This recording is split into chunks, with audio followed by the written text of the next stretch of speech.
Culture Show, Wednesday at 2 on GBH 89.7. You're listening to 89.7 WGBH HD1 Boston. Online at gbhnews.org. GBH News. What matters to you? I'm Jim Browdy, ahead on the 11 o'clock hour BPR. We open the lines to react to yet another fatal shooting in Minneapolis, this time of a 37-year-old ICU nurse, Alex Pretti. The condemnation was swift from Democratic pals, labor unions, and even big corporations like Target calling for immediate de-escalation.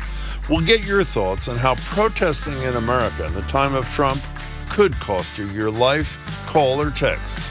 I'm Marjorie Egan. Then the once and current Boston Globe editor Brian McGrory joins us on Zoom. He's now back at his post at the Globe. We'll talk more about Minneapolis and the Trump administration's attempts to lie their way out of another extrajudicial killing and the media's role in calling out those lies and showing the government's actions as they actually happened. It's all ahead in the 11 o'clock hour at BPR, GBH, and NEPM.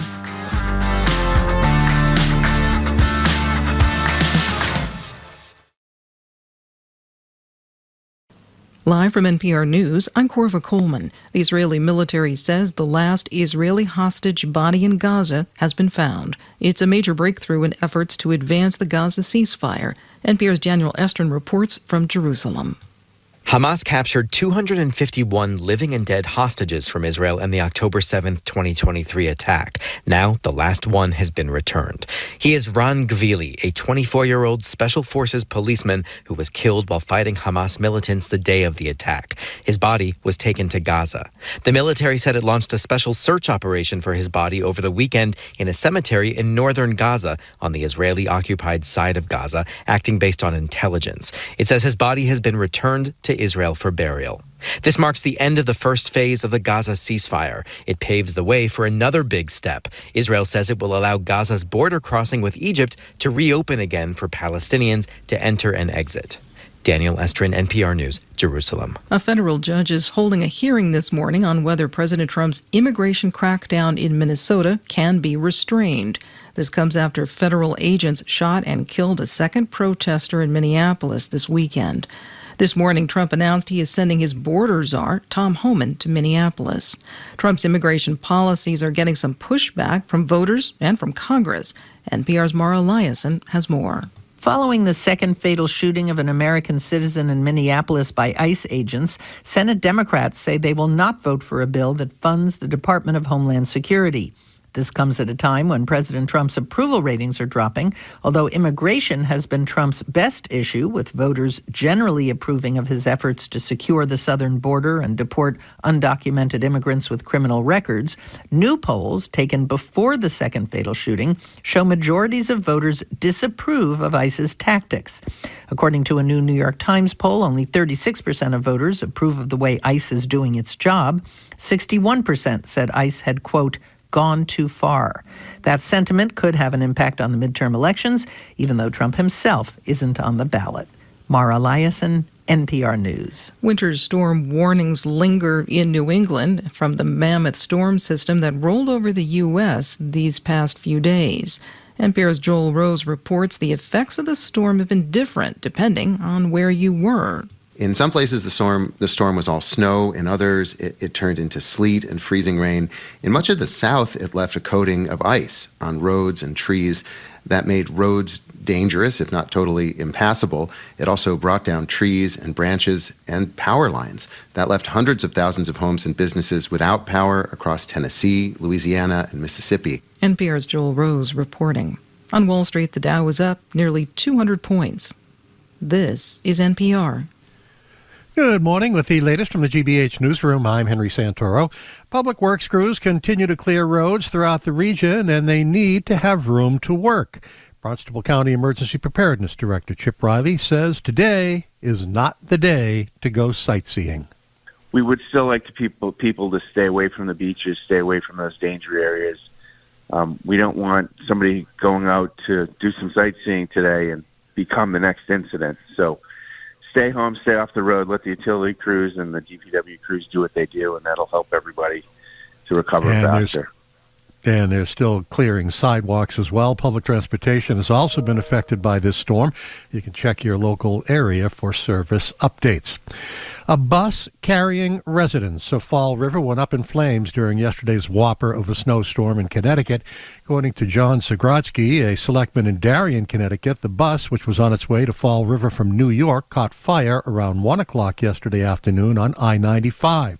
Says more than 50 people needed to be evaluated, treated, and either transported to area hospitals or put on another bus to continue to Fall River. The Fall River Reporter reports that the residents were mostly Portuguese and were coming from a cruise out of New York back to Fall River when that fire occurred. No deaths or serious injuries reported. Well, the Patriots are on the way to the Super Bowl. The Bruins are at the Rangers tonight. The Celtics host Portland at the Garden. And they're into week 2 at the Australian Open, where it's 93 degrees in Melbourne, Australia today, 21 in Boston. This is GBH News. Support for NPR comes from NPR stations. Other contributors include Fisher Investments. Fisher is committed to helping clients stay on track to reach their financial goals and enjoy a comfortable retirement. FisherInvestments.com. Investing in securities involves the risk of loss.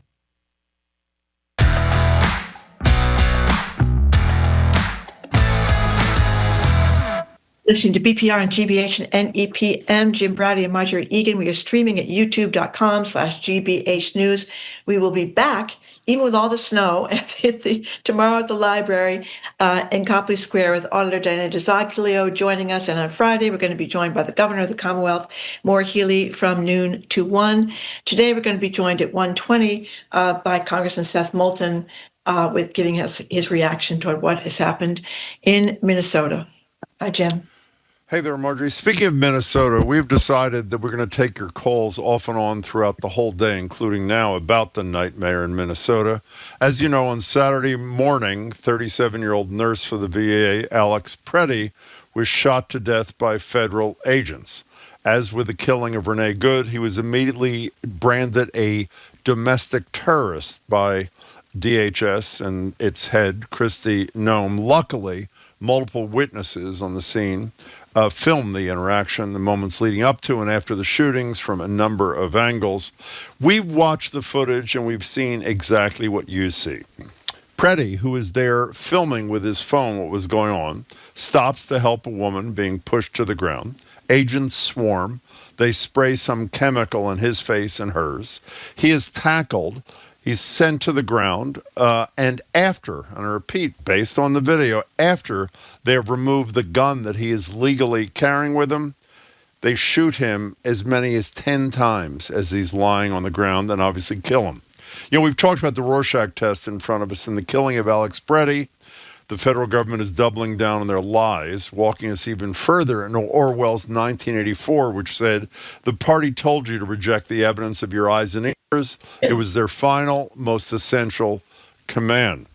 Greg Bovino, who is the self-assigned, he calls himself Commander-at-Large of the Border Patrol, even though there's no such job total, by the way, had this to say on CNN yesterday about the shooting of Pretti. We've edited the clip slightly for time. De-escalation techniques were utilized during this action. The use of pepper spray, which is another de-escalation technique. Those techniques did not work. Officers always try to use the minimum amount of force necessary to either effect an arrest, which in this case was more than likely 18 U.S.C. 111, assault on a federal officer, or Where did he assault a federal officer in any of the video that you have seen?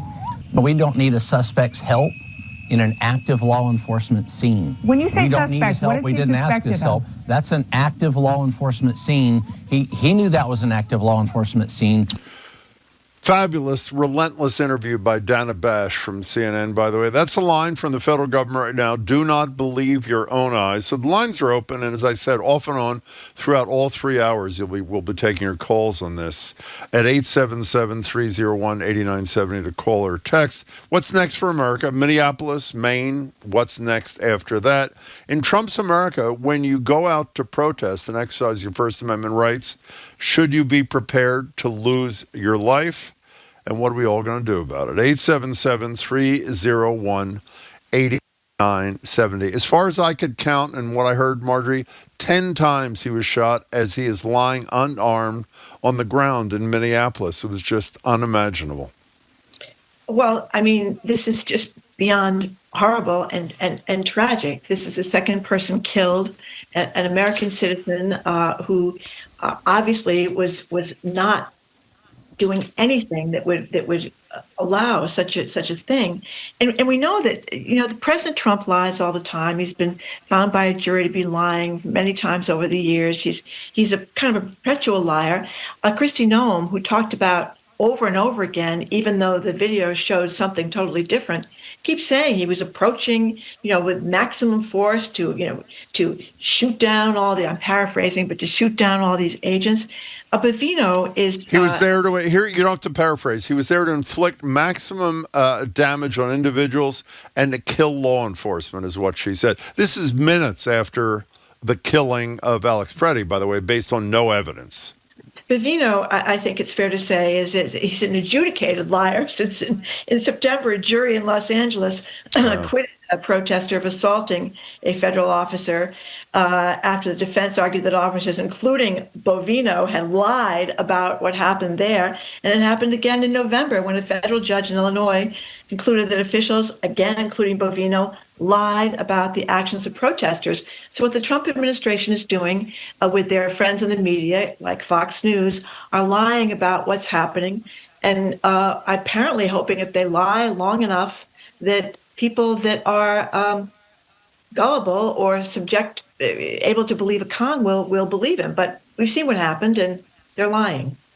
So, by the way, let's share, in addition to what Kristi Noem said, that he was brandishing a weapon. He did have a weapon legally, by the way. And the Trump administration usually says the safest way to stay safe is to be carrying a weapon. Now, of course, it was the fact that he was legally carrying a weapon and not brandishing it that allegedly provoked these officers. Noem says domestic terrorist. I mentioned the other thing.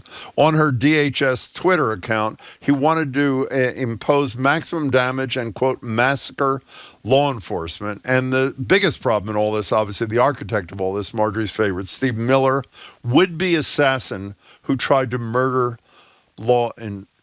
When we talked about the video from Renee Good, yes, there were some people who said, well, if you look at it closely, maybe he shouldn't have been moved in front of the car, but there's no but here. There is no but. He never pulled a weapon. It is quite clear his weapon was taken away. It is quite clear he was lying on the ground when he was shot as many as 10 times. And do you know, by the way, there was 24 seconds before, I think it was 24 seconds, before they even went back to take a look at the body, apparently counting the bullet shots. I mean, this is, for those who are old enough for students of history, in 1970, I think it was 4 people were killed at Kent State when they were protesting, when they were worried, concerned about the expansion of the Vietnam War into Cambodia, National Guard troops on the campus. This is like a slow motion Kent State. Renee Good, it was another guy who was shot, not killed, a couple of weeks ago. Renee Good killed. Alex Pretti killed. An ICU nurse at the VA. And Alex Pretti. Detained a 5-year-old, taken away from his mother and put him in Texas prison, and other children have been separated from their families, even though Donald Trump said he wasn't going to do this. It's a very good thing. We should all be grateful for people, including Mr. Pretti, that were out in the freezing cold with their cell phones taking videos, because otherwise the federal government would have lied and gotten away with it, and they would have turned this man into something that it is not. Before we take some calls at 877-301-8970, I want to play a little sound indicating the character of Alex Pretti, who, as we know, was an ICU nurse. A lot of us can't stand a lot of professionals. We're not maybe so crazy about the doctors. Maybe we're not so crazy about lawyers. Maybe we're not so crazy about teachers.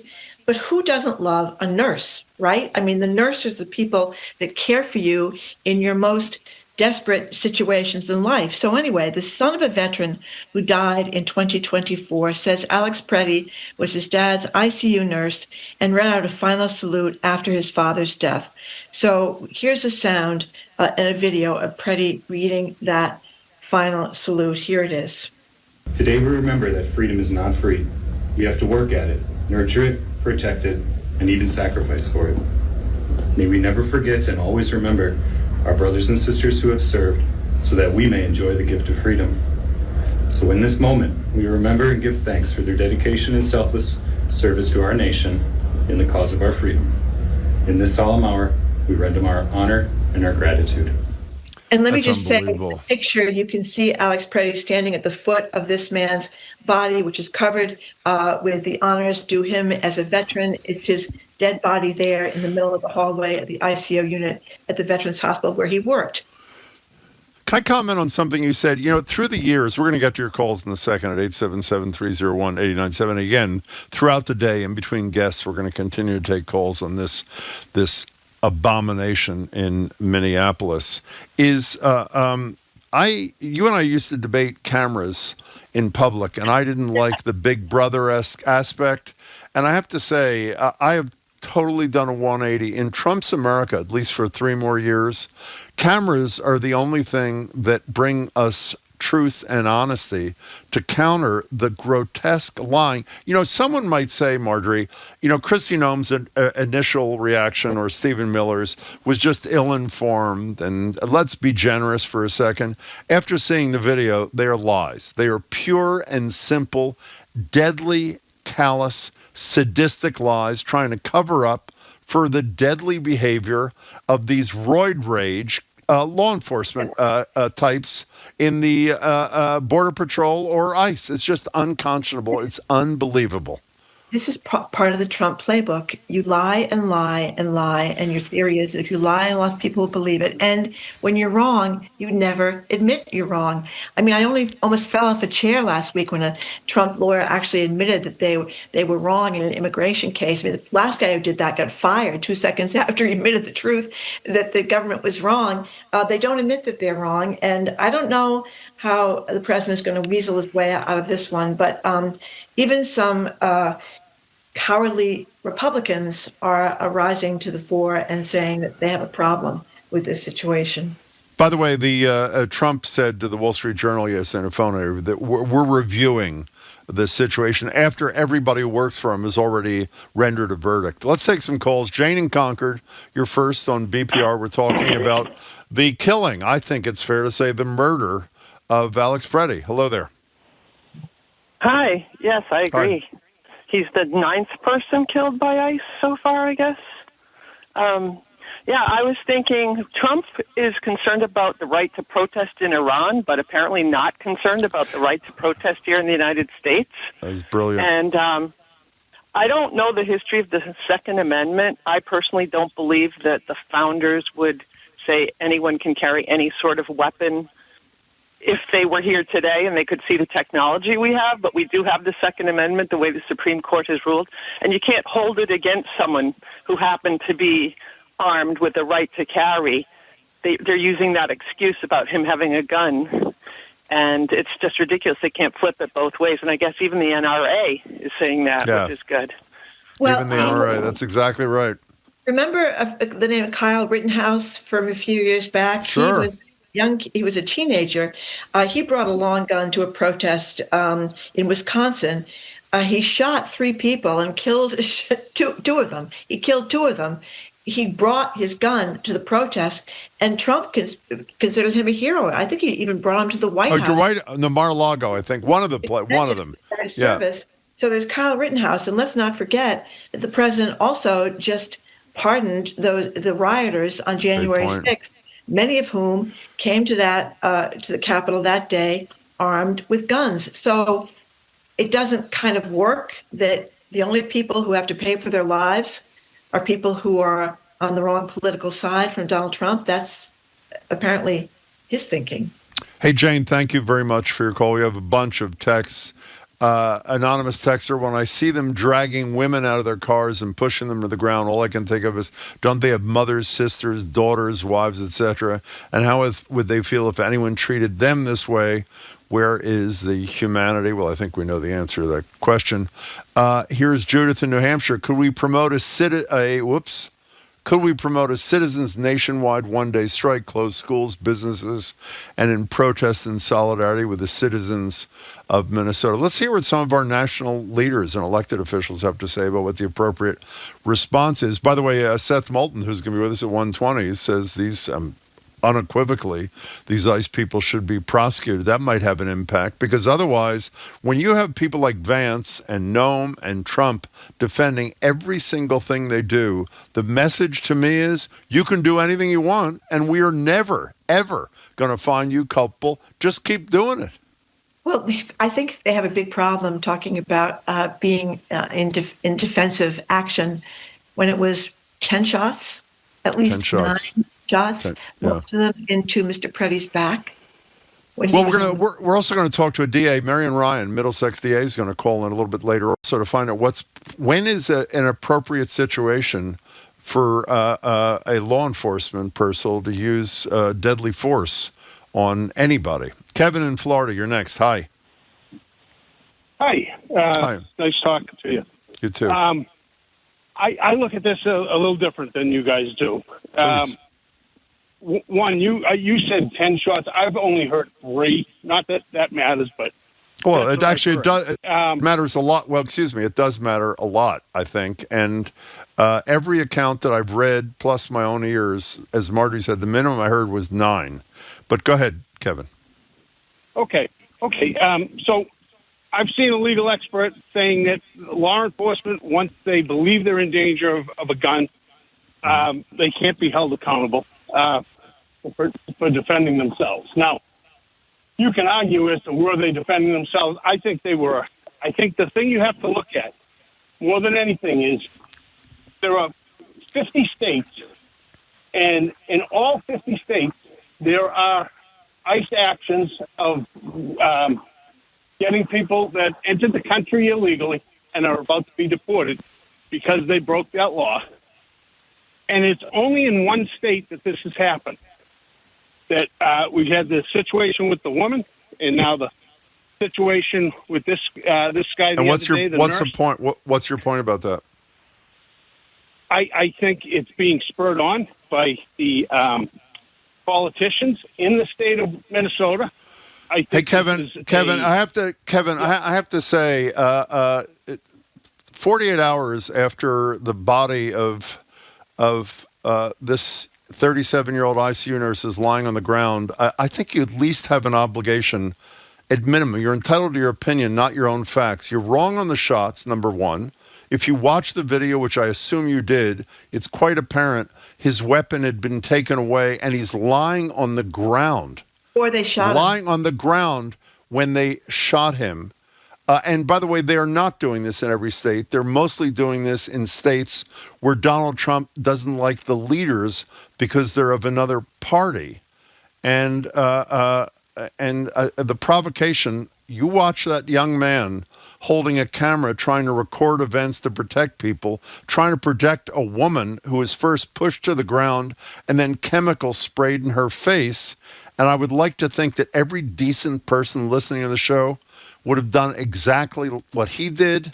And unfortunately, if they did, they'd probably be dead. Kevin, thank you for your call. 877-301-8970 is our number. The problem with that thinking, too, is that Minnesota is a right to conceal carry state, which is common in many states across the country. So it's almost as if you're saying if you have somebody who's licensed, as Mr. Pretti was, to carry a weapon, and he has that weapon in a situation somehow justifies, without any provocation, shooting him. I mean, I think that's why the NRA has gotten involved in this, because they're saying you can't say it is illegal in a state with a right to carry law and your license that there's anything wrong with him having that gun at the demonstration. Let me repeat DHS's tweet. He wanted to impose maximum damage and massacre law enforcement. Kevin in Florida and anybody else, where did you see that? And Bovino was asked by Dana Bash about 100 times, what's the evidence of any of that? Well, we're conducting an investigation. Well, interestingly, before they conducted an investigation, they decided he was a domestic terrorist, wanted to massacre law enforcement, was a would-be assassin, according to Stephen Miller. I mean, come on. This guy was murdered lying on the ground trying to protect a woman and record an ICE event, period. People, go ahead, take the calls or the text. Go ahead, Jim. Martha and Randolph. I'm at home, so I'm not as equipped as you are today. Well, I'm at home too, but I have more kinds of things at my disposal for reasons we won't discuss. Let's go to Martha and Randolph. Martha, thank you for calling. We really appreciate it. Hi, guys. Love you and your show. Thank you. I just like to point out that even when there's no accountability, the record matters. The administration is actively using AI slop and altered images, such as the altered image of the Minnesota protester that was arrested. Yep. The woman in the church. They're weaponizing it. Yep, correct. And they're actively using this so that the people on the ground that are recording this, they're serving this for the record so that hopefully later on there can be accountability, even if it's years from now. They're trying to sow suspicion. No, that's not real. And I think that all of us should be very aware that this is the tactics that they're using. Kudos to Wikipedia editors for maintaining accountability. There's been 3 U.S. citizens shot by ICE. And I think if, we are looking for nonviolent ways to participate and support this, look at donating to Wikipedia. And they're doing excellent work. Martha, we appreciate it. Thank you much. Anonymous Texter says, please don't forget it was revealed that ICE would leave if turnover voter rolls. We'll mention this after the break. Yeah. Explain briefly, and then we'll take a break and we'll explain it more fully. The letter that the Attorney General sent to, I think, to Tim Walz and other elected leaders in Minnesota.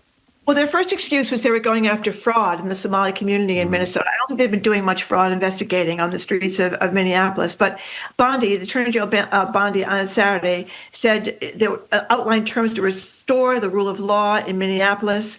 And she said what they would do is basically hand over all the voter information. And the thesis being that that would enable the federal government to run the elections in the state of Minnesota. Because it's a blue state and the president is very, very worried about the midterm because he's worried that the Congress might come after them if it's overtaken by Democrats. Okay, coming up after this quick break, more of your thoughts and reaction to another killing in Minneapolis. 37-year-old Alex Pretti shot to death by federal agents. I'm Marjorie Egan. He's Jim Browder. You listen to BPR and GBH and NEPM. We're streaming at youtube.com/GBH News.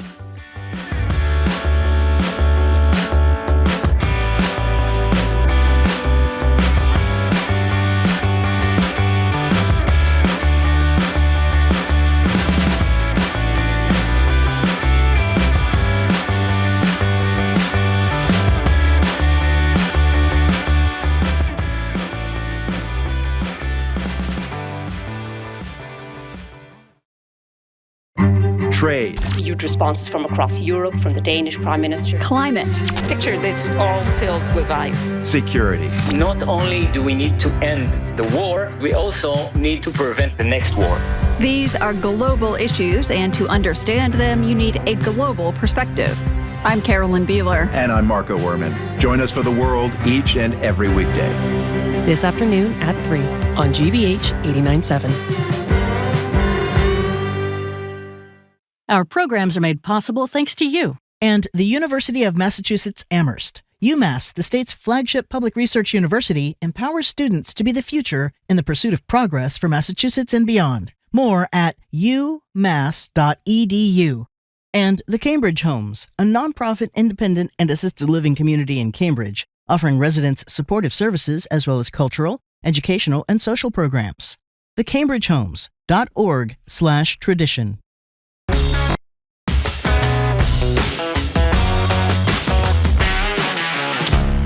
Welcome back to BPR and GBH and NEPM. Marjorie Egan and Jim Browder streaming at youtube.com/GBH News. Back at the library tomorrow with the auditor, Diana DiZoglio. The governor, Maura Healey, will join us on Friday, noon to 1.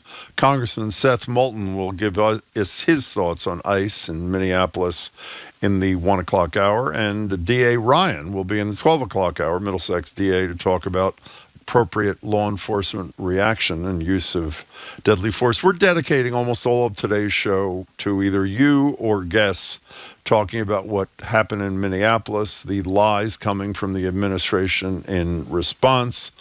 877-301-8970. Nick in Hartford, Connecticut. You're next. Hi, Nick. Hey there. So right off the bat, if I could just share my thoughts on Greg Bavino as a human being. Sure. On a personal level, I am an Italian American, and something I would like people to really sit with, not that you need a personal reason to care about others. His grandparents emigrated to this country in the early 1900s, okay, like 1909, somewhere in there. Decade prior was one of the biggest public recorded, and I say recorded because obviously, this is America, lynchings in history of Italians in New Orleans that were dragged out after being exonerated for crimes they didn't commit. And people killed them anyway. So as an Italian American, this guy's a punk. And he needs to really sit with what he's doing to other people, given his own history. Anyway. Beyond that, the way that the federal government... Thanks. The way that the federal government has been threatening to, especially from blue states like here, Connecticut, you and Massachusetts, to take funding because of so-called sanctuary city policies. Do states have any way of not sending our tax dollars, which blue states contribute more, to the federal government until federal policy is adjusted?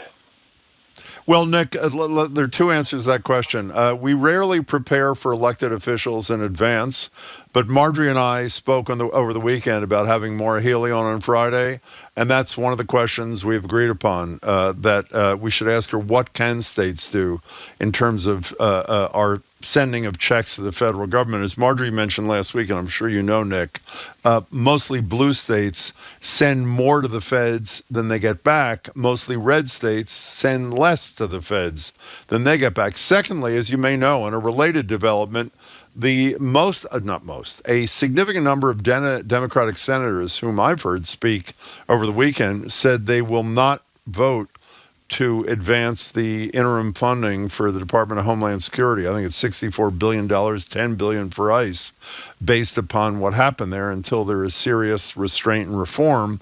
So while it's not quite what you're talking about, at least there's some action going to be taken on the funding front. But tune in Friday. By the way, call in and ask the governor. I just realized you should ask her that question rather than us. Call us on Friday, Nick, 12 to 1, okay? Will do. Thank you. Thanks for your thoughts and thanks for your history. Said before, both the jury and a federal judge has found Bavino in previous trials to have been lying about what protesters were doing. Here's a good text. Why does ICE have to be armed with lethal weapons if what they are doing for the most part is arresting people for civil infractions? Tasers, anyone? And then, amazing how Kristi Noem can fly to El Salvador for a photo op in front of a torture chamber, but is afraid of a little cold weather in Minneapolis. And one more, Jim. This is from Rebecca in White Bear Lake, Minnesota. Alex Pretti was first pepper sprayed, which he was probably fighting because his face and eyes were burning and hurting. He was initially in pain from that pepper spray when ICE pulled him to the ground. No one is talking about that. And that's a good point. He and the woman were both pepper sprayed. So you're at least somewhat incapacitated by pepper spray. And as you said, we can see in the video an ICE officer taking what we believe to be Pretti's gun from his holster. So he had no gun on his body before he was shot multiple times. And by the way, for those who are having a problem with that, saying, well, you don't know that was his gun they pulled, since the brandishing the gun weapon thing and the videos come out, I've not heard any of the lying federal officials even attempt to say that he was pointing a gun at anybody from ICE or Border Patrol. Not once. And we all know if they thought they could get away with that lie, they'd be doing it nonstop. So even they know. I think you can argue that the 37-year-old ICU nurse was unarmed when they shot him, that is. Ann and JP, welcome, Ann. Hi. Hey, hi, Jim and Marjorie. Can you hear me? We can. Yep. Thank you for calling. Hi. Okay, yeah, no, I'm a nurse of 30 years, and my husband, Michael Malone, went to nursing school in Minneapolis, and it's just so fucking unbelievable. Yeah, how could we sit here and have discussions? Sorry, but it's okay. What is going on with our country? I think that's the question. And that is the question we're all asking, and we intend to ask all of today and after today as well. And thank you for your call. We appreciate it. And it just, that call just underscores who smears someone, calls them horrible things moments after they're gunned down in the street. Who does that? This is what our president does, and J.D. Vance does, and Stephen Miller does, and Kristi Noem does. They make this guy out to be some assassin lunatic when he was a nurse who worked in an ICU with veterans who've given their lives for this country. Let me read again what Miller said. Would-be assassin who tried to murder law enforcement. Did anybody out there, see him attempting to murder law enforcement? I don't think so. Let me remind people, because in a minute, as Marty's going to say, we're going to be talking to a guest. Off and on throughout the day, in the 12 o'clock hour and the 1 o'clock hour, yet again, we will continue to take calls and texts because we think this matter deserves our time and our attention, and we're hoping you do too. Okay, coming up after this quick break, we'll speak with Boston Globe editor Brian McGrory about the media coverage of this tragedy and get his thoughts on what is going on in the country. I'm Marjorie, Jim Browdy, listening to BPR and GBH and AM, doing it at youtube.com/GBH.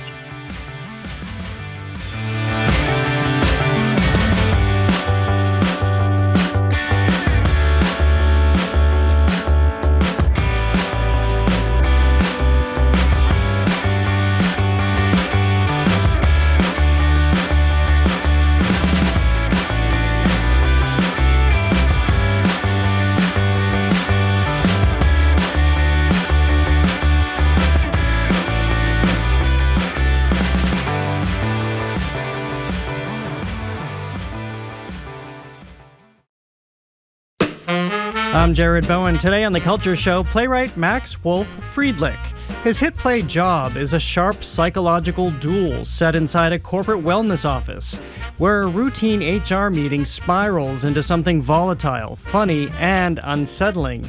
It's a play about power, surveillance, generational differences, and what happens when therapy speak becomes a weapon. That and more on The Culture Show today at 2 on 89.7 GBH. Support for GBH comes from you. And the Office of the Massachusetts State Treasurer. The Unclaimed Property Division is holding unclaimed funds from utility bills, uncashed paychecks, savings accounts, and more. To see if you have unclaimed money, you can visit findmassmoney.gov. And Cambridge School of Culinary Arts in Porter Square, offering private cooking events for your next team building activity, family reunion, birthday party, or night out. You can learn more at cambridgeculinary.com.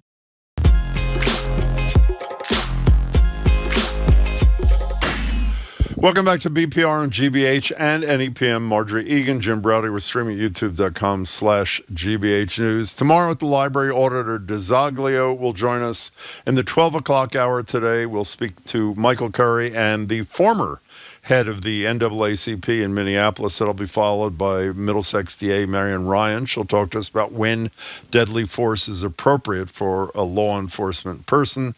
And in the 1 o'clock hour, Seth Molton will join us about a variety of related things. We're joined now, though, by Brian McGrory, former editor of the Boston Globe. Then he was head of BU's journalism department, and he is the editor of the Boston Globe yet again as of January. Brian, congratulations, and good to see you. Hey there, Jim. Hey there, Marjorie. How are you guys? Hey, Brian. Thanks. So, Brian, what do you think about what's going on in Minneapolis, Minnesota? Well, it's extraordinary. But it does, and I apologize, I don't know what you guys were talking about in the first half hour. I was tied up. But it does feel like a moment, and it does feel like something is starting to turn. Whether it takes a full turn or not is way too early to say. But it does feel like this was beyond a galvanizing event over the weekend. So it's the next few days, the next couple of weeks are going to be extremely interesting and telling. You know, Brian, I made a comparison. I'm no historian, but I'm old enough to remember, and I assume younger listeners know about it. There were 4 people exercising their First Amendment rights at Kent State in 1970 when they were killed. They were protesting National Guards people on campus, expansion of the Vietnam War into Cambodia. To me, from Renee Good to Alex Pretti Saturday morning, it almost feels like a slow motion Kent State. You protest, you have at least some chance of it costing you your life.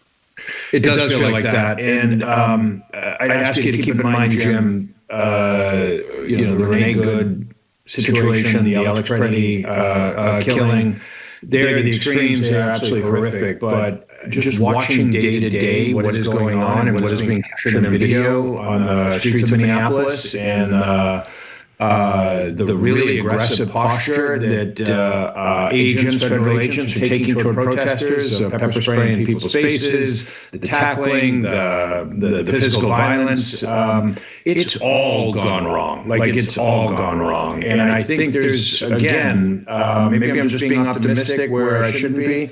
It feels like there's a general understanding of that right now in a way that there may not have been around the Renee Good killing a couple weeks ago.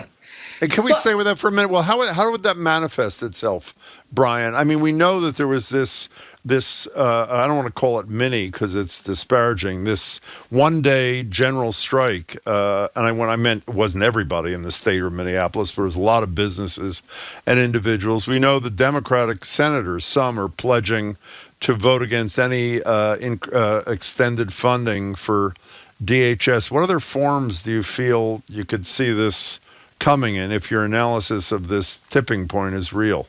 Well, I would go to the other side, Jim, and I would look at the president's interview with Wall Street Journal reporter Josh Dawsey on Sunday. We have Stephen Miller, who is always going to be at the far extreme on any of this, calling Alex Pretti a would-be assassin. On Saturday, you have Kristi Noem practicing the kind of anticipatory obedience that she thinks will allow her to keep her job, saying the things that she did on Saturday.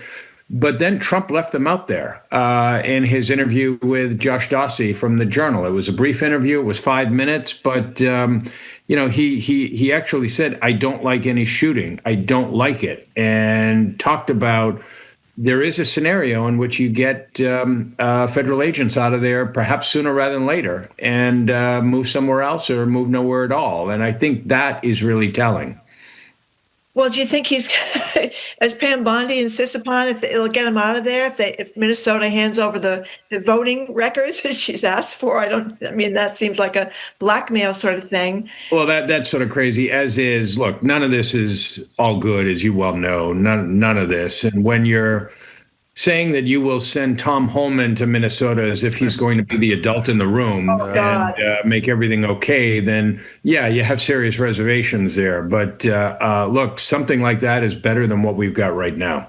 One of the things I'm worried about, though, Brian, I'm always so upset by the lies on Fox News, and their homepage this morning talked about this supposedly radical network, this far left network that helped put Alex Pretti in harm's way, then made him a martyr. They're talking about that. They're blaming what's happened in Minnesota on the governor Walz out there and the mayor of Minneapolis, Mayor Fry. They're saying that none of this would happen if they were helping ICE. They're creating a scenario that I'm concerned. We had a gentleman who just called up from Florida who said that there were only 3 shots fired when we know by most reports, almost all reports I've seen, it was 9 or 10 shots fired. So you know what I mean? There's 2 different news holes. 100% I know what you mean. And if you go back to the Renee Good case, there was a bit of, ambiguity that the Trump people certainly took advantage of in terms of the direction of the car and how close it came to the agent and whether it hit the agent or not. There is not a lot of ambiguity in any of the video angles involving Alex Pretti. And so they don't have that to play on. So I would ask the question, just hearing Republicans starting to turn, hearing Trump start to turn, at what point does, for a lot of people, Trump represents entertaining disruption? He is something different than what we've already had, which isn't working for them. But at what point does that actually cross the line into simply lies, violence, and unapologetic gaslighting? Because that's what it feels like now. People don't want to be insulted by Fox News or Kristi Noem or Stephen Miller or anybody else. They can see what they can see, and there is no ambiguity in the multiple angles of video around Alex Pretti. So I don't want to say everything's going to turn out great here. It just feels like we're in a moment. Well, it's interesting. I hope you're right, even though I have to say Trump saying to Dawsey, who's a great reporter at the Wall Street Journal, formerly the Washington Post, is we'll review the thing, and I don't like the shootings. He was able to do a reversal on Greenland in about a minute and a half, and we'll never hear about that framework again, I assume. He was able to do a 180 protesters are killed. Now it appears that thousands of them were killed, and he did absolutely nothing. I really hope you're right. But as you just said, reviewing on one hand and then sending somebody who is as incendiary as this Bovino thug to Minneapolis, and another comparable figure, Vance, suggests to me it's just a time-biding kind of thing, rather than a fix. Why are you more hopeful than I? Well, look. Let's be clear. I'm not hopeful, but I probably am more hopeful than you are. Thank you. It just, again, my own intuition, it just feels like, from the tone of this, from watching what is going on with many Republican officials in Washington, from watching Trump himself, it just feels like something is different here. I would only correct you. I think Trump is going to be looking for distractions, and we may see Greenland all over again. We may attack Greenland tomorrow just because he wants to distract from Minnesota. I mean, he may put the ICE agents of Minnesota in Greenland and hope to take the pressure off. But I'm surprised you don't feel like this represents something more than what we've seen already in terms of the direction. I really hope you're right. I really hope you're right. There's very little that Trump does that makes me feel optimism. We're talking to Brian McGrory, the former and now current editor of the Boston Globe. You know what's a really disturbing thing to me? I know over the years, obviously, local police departments right here in Boston have been dishonest about cases and sent the wrong men, almost always black men, to prison. I know there's a lot of shenanigans that goes on in law enforcement, but it's really, you feel sort of helpless at the thought that they may say, the federal government may say, we're not going to allow Minnesota and the local people in Minneapolis to get involved, and we're just going to do our investigation ourselves. And I think that means they're going to whitewash the whole thing and exonerate these ICE officers. And there's nothing, we can watch this right in front of us and nothing's going to happen. You know what I mean? I agree with you, Marjorie. And I think that the fact that nothing did or would or will happen in the Renee Good killing meant that the officers involved in the Alex Pretti killing could act with impunity because they had a sense that nothing was going to happen. But also, this isn't the point you're making, and I apologize. It's a little bit of a detour, but also think about the violations of how these guys were trained. I mean, the Globe had a very good story a couple of weeks ago. Officers are trained not to shoot at a moving car because of the destruction that it can cause once the driver is, incapacitated. And that could have been even worse than it was if that car drove into a crowd of people. I haven't seen this yet, but the first shots were fired into a crowd of many federal agents around this guy. What could have gone wrong there? I mean, it could have been a circular firing squad. You just expect better. You expect these officers to be able to not take the bait and go running into these protesters' faces with canisters of pepper spray and ratcheting it all up. So, there's a lot of work that needs to be done here. By the way, NPR has some news on what you mentioned, Brian. Tom Homan, He's expected to arrive in Minnesota today to manage the ongoing ICE operation. Trump said in a social media post, Homan is tough but fair, would report directly to him. And then separately, the White House press also lead investigations into alleged public assistance fraud in Minnesota. This is the border czar is going to talk about how Somalis, whether they're citizens or not, I assume, should be deported. We're talking to Brian McGrory. Hey, Brian, we talk to Margaret Sullivan now every several weeks, and we are totally spot on with her concern about this both sidism stuff in the press, which I think has gotten much better. Remember, we talked in the first administration, when do you call it a lie coming out of Trump's mouth? How do you go into his head? I think the press in the last month has done a lot better job, particularly in the last few days around this Pretti thing, in terms of calling it what it is, from Noam, Miller, Trump, and all these people. Do you? I do think it's gotten a lot better. Unfortunately, it's gotten a lot better because the country and the world feels like it's in a far more precarious place. And so I think the hand of the news media, in no small way, has been forced toward, reacting in a more forceful manner. Yeah, Peter Baker in the New York Times story today has got a list of all Trump's lies. It takes him 3 paragraphs to get through the lies, but he's got them all documented, from criminal tax fraud, and his company had to pay $25 million for defrauding students at Trump University. It just goes on and on. Not to mention the 30,000 false or misleading statements that the president made in his first term in office that was reported by the Wall Street Journal. So we are doing a little bit more lying talk these days, but there are, and look, I mean, I don't know. I think the whole, in the first term, the whole use of the word lie versus falsehood was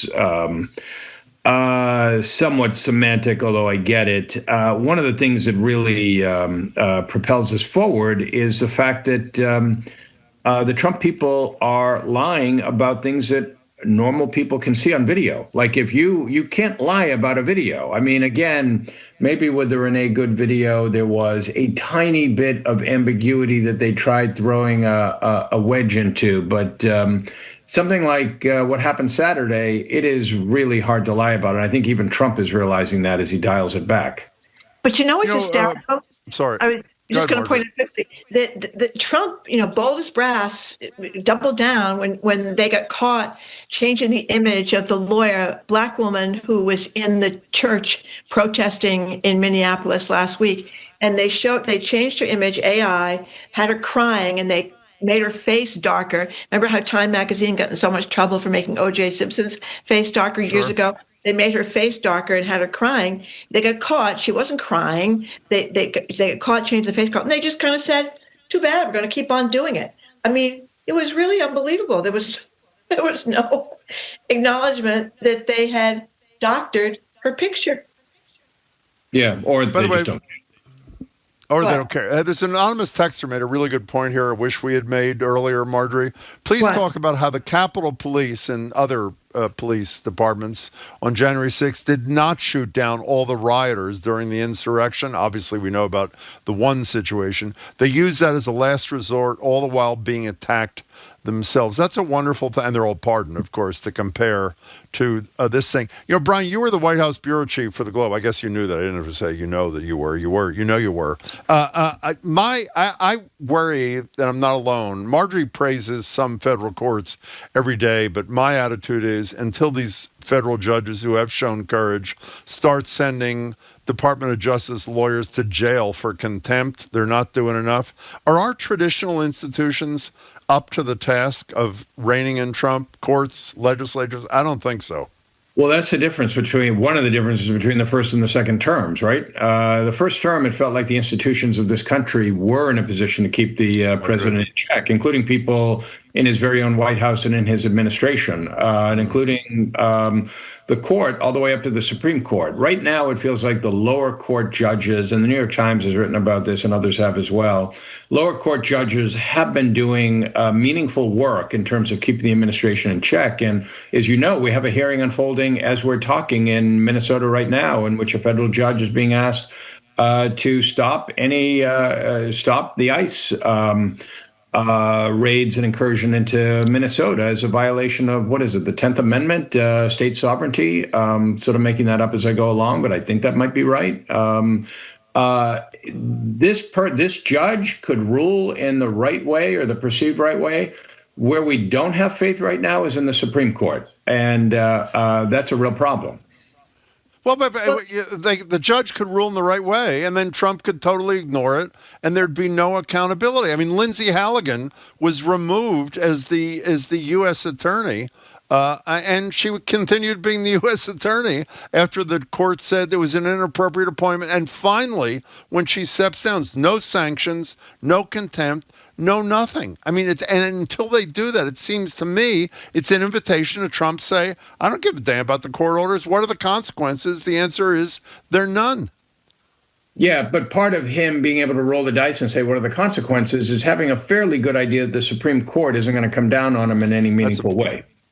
That's a good point. Well, the Supreme Court said it's okay to stop people based on the color of their skin. If you think that they're speaking a different language, then you can pull them over. And it's interesting, most of these incidents have all been traffic stops in Minneapolis. They've not been going to the home of someone who is the rapist or the murderer, the worst of the worst. They've been traffic stops, and that's very scary. Yeah, in that light, Marjorie, take a look at an Yvonne Abraham column in the Globe over the weekend, in which she talks about agents just going into people's houses without any warrants and pulling people out. And there's an interesting byplay on gun rights going on here, where gun enthusiasts, protectors of gun rights, are kind of hitting back at the Trump administration, including Stephen Miller, because Miller's point is the guy had a gun. He was fair game here. And gun enthusiasts are saying, what are you talking about? He's allowed to have a gun without being gunned down and being referred to as an assassin. You should have listened to the first half hour of the show. I think you would have enjoyed it. So before you go, Brian, why are you back at the Globe? What kind of question is that, Jim? What do you Really? You left the Globe. You were the editor. You started as a little boy delivering newspapers, if I remember correctly. And then you worked your way up and you did a lot of things. You're a reporter, a columnist, whatever you were. And then you were editor of the paper. And then you went to BU School Journal. And you're back. Why are you back? So, a couple of things here. When you say whatever you were, I held a lot of different reporting jobs through the years, and I was a Metro columnist for 10 years, and then I was the editor-in-chief for 10 years. So I appreciate that. I read that, yeah. Look, I was greatly enjoying my post-Globe life. You and I have talked about the impact that we've had at Boston University, the newsroom we built there, the work at the Baltimore Banner, and the work we've done down there. The Globe reached out to me. The ownership reached out to me, Linda Henry, and the editor who succeeded me and now preceded me left in December, and she thought I might be able to be helpful in this moment. And so I took a hard look at it, and I agreed perhaps I can be helpful at the Globe right now. So that's why I'm back. How's the staff feel about you being back? I know there's a lot of new staff, but you've been there 3 weeks. How do they feel? I mean, I am like the wrong person to ask that, Jim. What does that mean? Why would you ask me that question? What kind of reception are you getting? We will ask. We'll ask when we have them on. What kind of reception are you getting? It's been incredibly warm. Look, there are a lot of new people who don't know me there, and I've committed to knowing. We have 70 hires in 3 years since I left, and I'm working through them one at a time and in small groups to get to know each one. I'm very excited about the star power that we have hired, reconnecting with people who've been there. They've given me a really warm reception, which I appreciate, and we've got a lot of work in front of us. It's an incredibly challenging moment in media, so we've got some work to do. I hear Brian, congratulations yet again. That's what I hear, that they're very glad you're back. We're speaking with Boston Editor Brian McGrory. Say goodbye. Thank you, guys. Yes, welcome. See you, Brian. You're listening at any time, but make sure to tune in to the Fabulous 413 at 3 o'clock this afternoon. The show continues here in Boston. Coming up after the noon news on 89.7 GBH, Michael Curry sits on the national board of the NAACP. He joins us to discuss the impacts of ICE descent on Minneapolis Black and brown population. Leslie Raymond, president of the Minneapolis branch of the NAACP. That's next on GBH.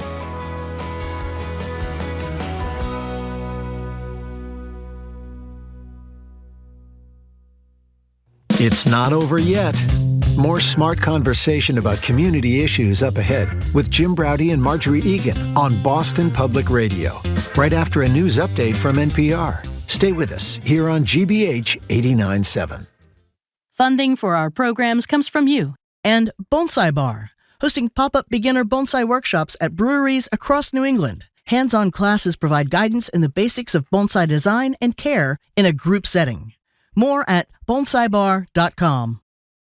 The Roadshow is rolling into Savannah to see if they can get on track with some fabulous finds at the Georgia State Railroad Museum. Guess the top find on a new episode of Antiques Roadshow, tonight at 8 on GBH2. You're listening to 89.7 WGBH HD1 Boston. Online at gbhnews.org. GBH News. What matters to you? I'm Jim Braude, head on Hour 2 BPR. Michael Curry sits on the national board of the NAACP and leads Massachusetts Community Health Centers. He joins us to discuss ICE's incursion into Minneapolis, where robust social and refugee immigrant services turned it into a target by the federal government. And live from Minnesota, Michael and we will be joined by Leslie Redmond, former president of the Minneapolis NAACP. I'm Marjorie Egan. Then we'll hear from Middlesex District Attorney Marian Ryan as federal immigration agents descend for weeks on Minneapolis. We'll ask her, when is it appropriate for law enforcement to use deadly force? And then we'll close this hour turning to your calls and texts on This Moment in America. Call or text next on the 12 o'clock hour at BPR 89.7 GBH.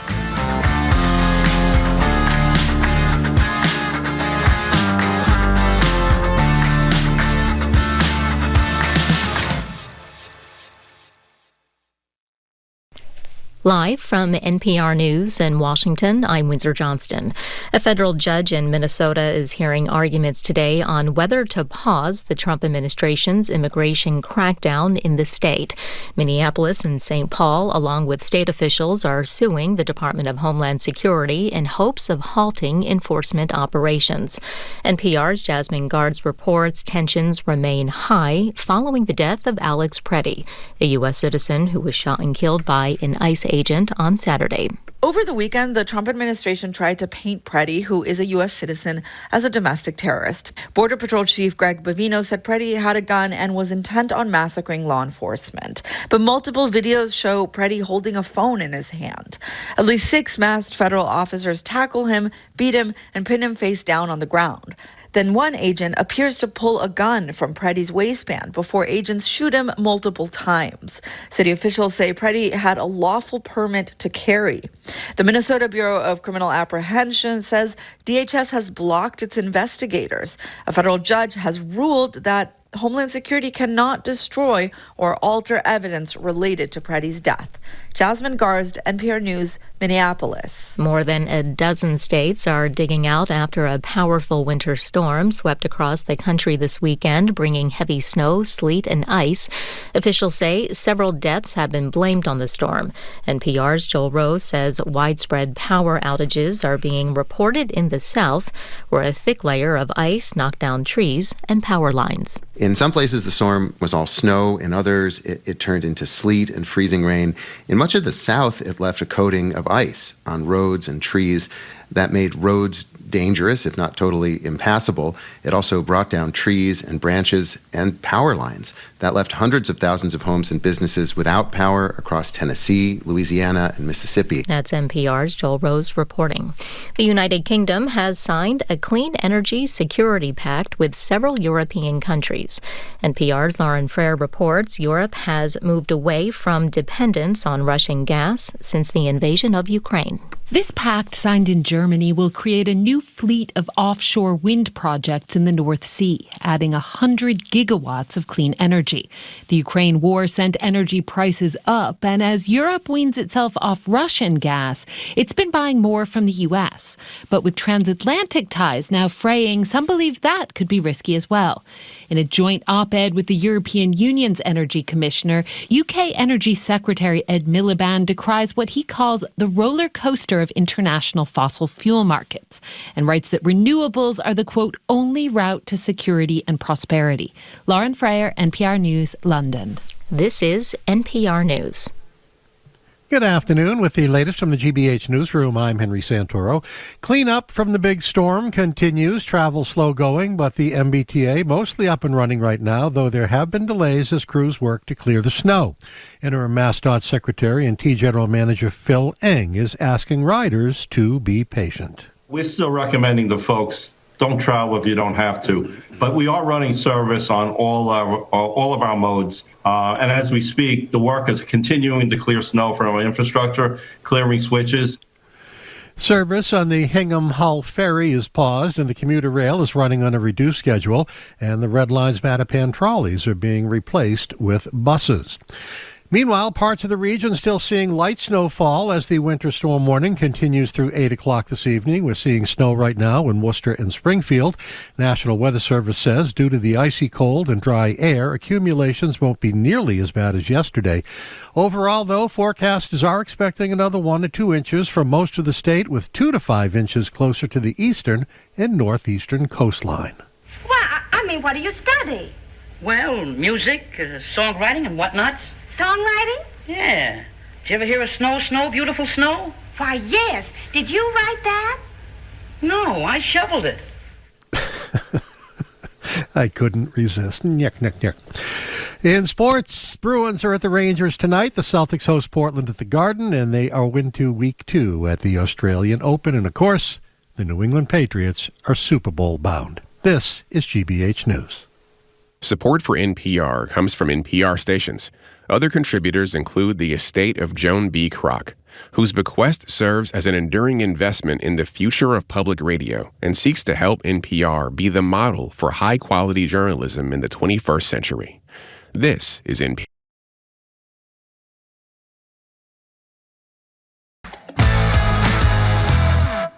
Hour number 2 of Boston Public Radio, Jim Browdy and Marjorie Egan. We are streaming at youtube.com/GBH News. We will return to the Boston Public Library tomorrow with State Auditor Diana DiZoglio, and on Friday we'll be joined by Maura Healey, the Governor of the Commonwealth, from noon to 1 at 1:20 today. We'll be joined by Congressman Seth Molton for his reaction to what has happened in Minneapolis. Hello again, Jim. Hey there, Marjorie. Before we introduce our next guest, NPR is reporting Donald Trump said Monday he had spoken to Minnesota Governor Tim Walz, saying, quote, they seem to be on a similar wavelength in terms of trying to curb further violence. This is, by the way, after Trump and his administration have disparaged every elected official they could think of, from Walz to Mayor Fry to Attorney General Ellison. And here's Trump again. I told Governor Walz I would have Tom Homan, the border guy, call him, that we were looking for any and all criminals they have in their possession. The governor very respectfully understood that, and I'll be speaking to him in the near future. That's what he said in a Truth Social post. We're going to be taking, as we said, throughout the remaining 2 hours of the show, your calls and texts. We'll do that again at the end of this hour on the latest out of Minnesota, where on Saturday morning, a 37-year-old ICU nurse for the VA, Alex Pretti, was shot to death by federal agents while he was lying on the ground, and it appears from the video, after his legally held weapon was taken away, meaning he was unarmed when he was killed there. We're joined now on Zoom by Michael Curry. Michael's the CEO of the Mass League of Community Health Centers, on the board of the National NAACP. Also on the line with Michael is Leslie Redmond. Leslie is the former president of the Minneapolis NAACP. She's been on the ground in Minneapolis observing and organizing as federal agents have descended on the city. Michael, good to see you. Leslie, good to meet you. Thanks so much for your time. We really appreciate it. Good to see you both. Yeah, Leslie, thank you so much for joining us. So give us a sense of what you've been seeing out in Minneapolis. Yeah, so first, whenever Michael Curry calls me, I always make myself available. So do we, by the way. We do too, but go ahead. Minnesota is really, it's a mix, right? On one sense, it's disheartening, right? I was at the visual last night and I said, I'm so tired of coming to visuals and memorials of people that should still be alive. When I saw what happened to Alex, it made me think about 2015 when Jamar Clark, an unarmed Black man, was killed in North Minneapolis while he was laying on the ground. When I saw Renee Nicole Good be killed in her car, it made me think about Philando Castile, who was killed in his car in 2016 here in Minnesota. And so while what the nation is watching seems unprecedented, unfortunately, the Black community hasn't been experiencing it for far too long. strong. But the part that I'll tell you that is encouraging is that, yesterday I went to my church service and it was heavy, but it was also hopeful. Then I went to Powwow, which is a local business with Indigenous brothers and sisters that's organizing resources and supporting the community and mobilizing. Then I went to a general strike meeting where people were organizing and talking about the success of the Friday strike, but how the very next morning Alex was killed in daylight, right? Which feels like a retaliation to the success of the strike and the demonstration that happened on Friday. And then I went over and was a part of a demonstration that was happening downtown. And then I held space at a local business because the local businesses are really struggling as well. And that's something that I tell people is we don't want unintended consequences to be local businesses are going out of business because they still have to pay the electricity. They still have to pay for their leasing. And so what I'm doing with my nonprofit is we're actually holding space. And so we're paying them for the space, we're paying them for the food. I'm facilitating conversations. We have Indigenous brothers and sisters, white, Black, Asian, Somali brothers and sisters, all gathering together to come and share space. And so there's a lot of hope and there's a lot of despair at the same time. Leslie, we're talking to Leslie Redmond, who's the former president of the Minneapolis NAACP. Michael Curry will join the conversation in a second here. There was a lot of conversation on our show about this strike, this general strike in Minneapolis, Minnesota on Friday, and there's been a lot of talk on this show, and I know elsewhere, about it spreading beyond the borders of the city. How did that all come together? How was that organized? How did it happen? So you all know we have a long history of labor and organizing, and Paul Wellstone and so many others who helped to really lay the foundation. And so we really are Minnesota strong, and labor organizations came together and community. And, one of the things that I mentioned at the labor meeting yesterday is I would like to see more representation of more diverse audiences, but not to distract from really the success that's been done, and that we are all in this together and we all want ICE out of Minnesota, and we all want our community to be safe and secure. And I will tell you, I think we definitely should be expecting more strikes. The local businesses are really in support of the strikes. They don't want to see American citizens dying in broad daylight either. And I'll tell you, all the corporations, because you all might know, Minnesota has more Fortune 500 companies per capita than any other state, right? And so we have a lot of corporations here, and they finally released a statement of like 60 of them, and it was underwhelming. It was nothing to write home about. And they really were talking about how they didn't want to, lose more money. That's what I heard when I saw it. That's what I was feeling, right? And so the community is saying, you all are not standing with us. We're going to remember this, and we're not going to stand with you all. And so I think that we're going to see a lot more coming. Michael, you were out in Minnesota, Minneapolis in November. What were you doing there, and what did you think? Well, first and foremost, Leslie, and I have to say this because I'm glad that Leslie was available this morning. If you were watching in the wake of George Floyd's murder, and you watched activists rise to the fore to speak on behalf of the community, Leslie was one of those. Like if you Google Leslie Redmond, you'll see her speaking truth to power. It's interesting that we're here again many years later, and she's still doing the same thing she is. And I just want to say this for all those folks who want to be hopeful.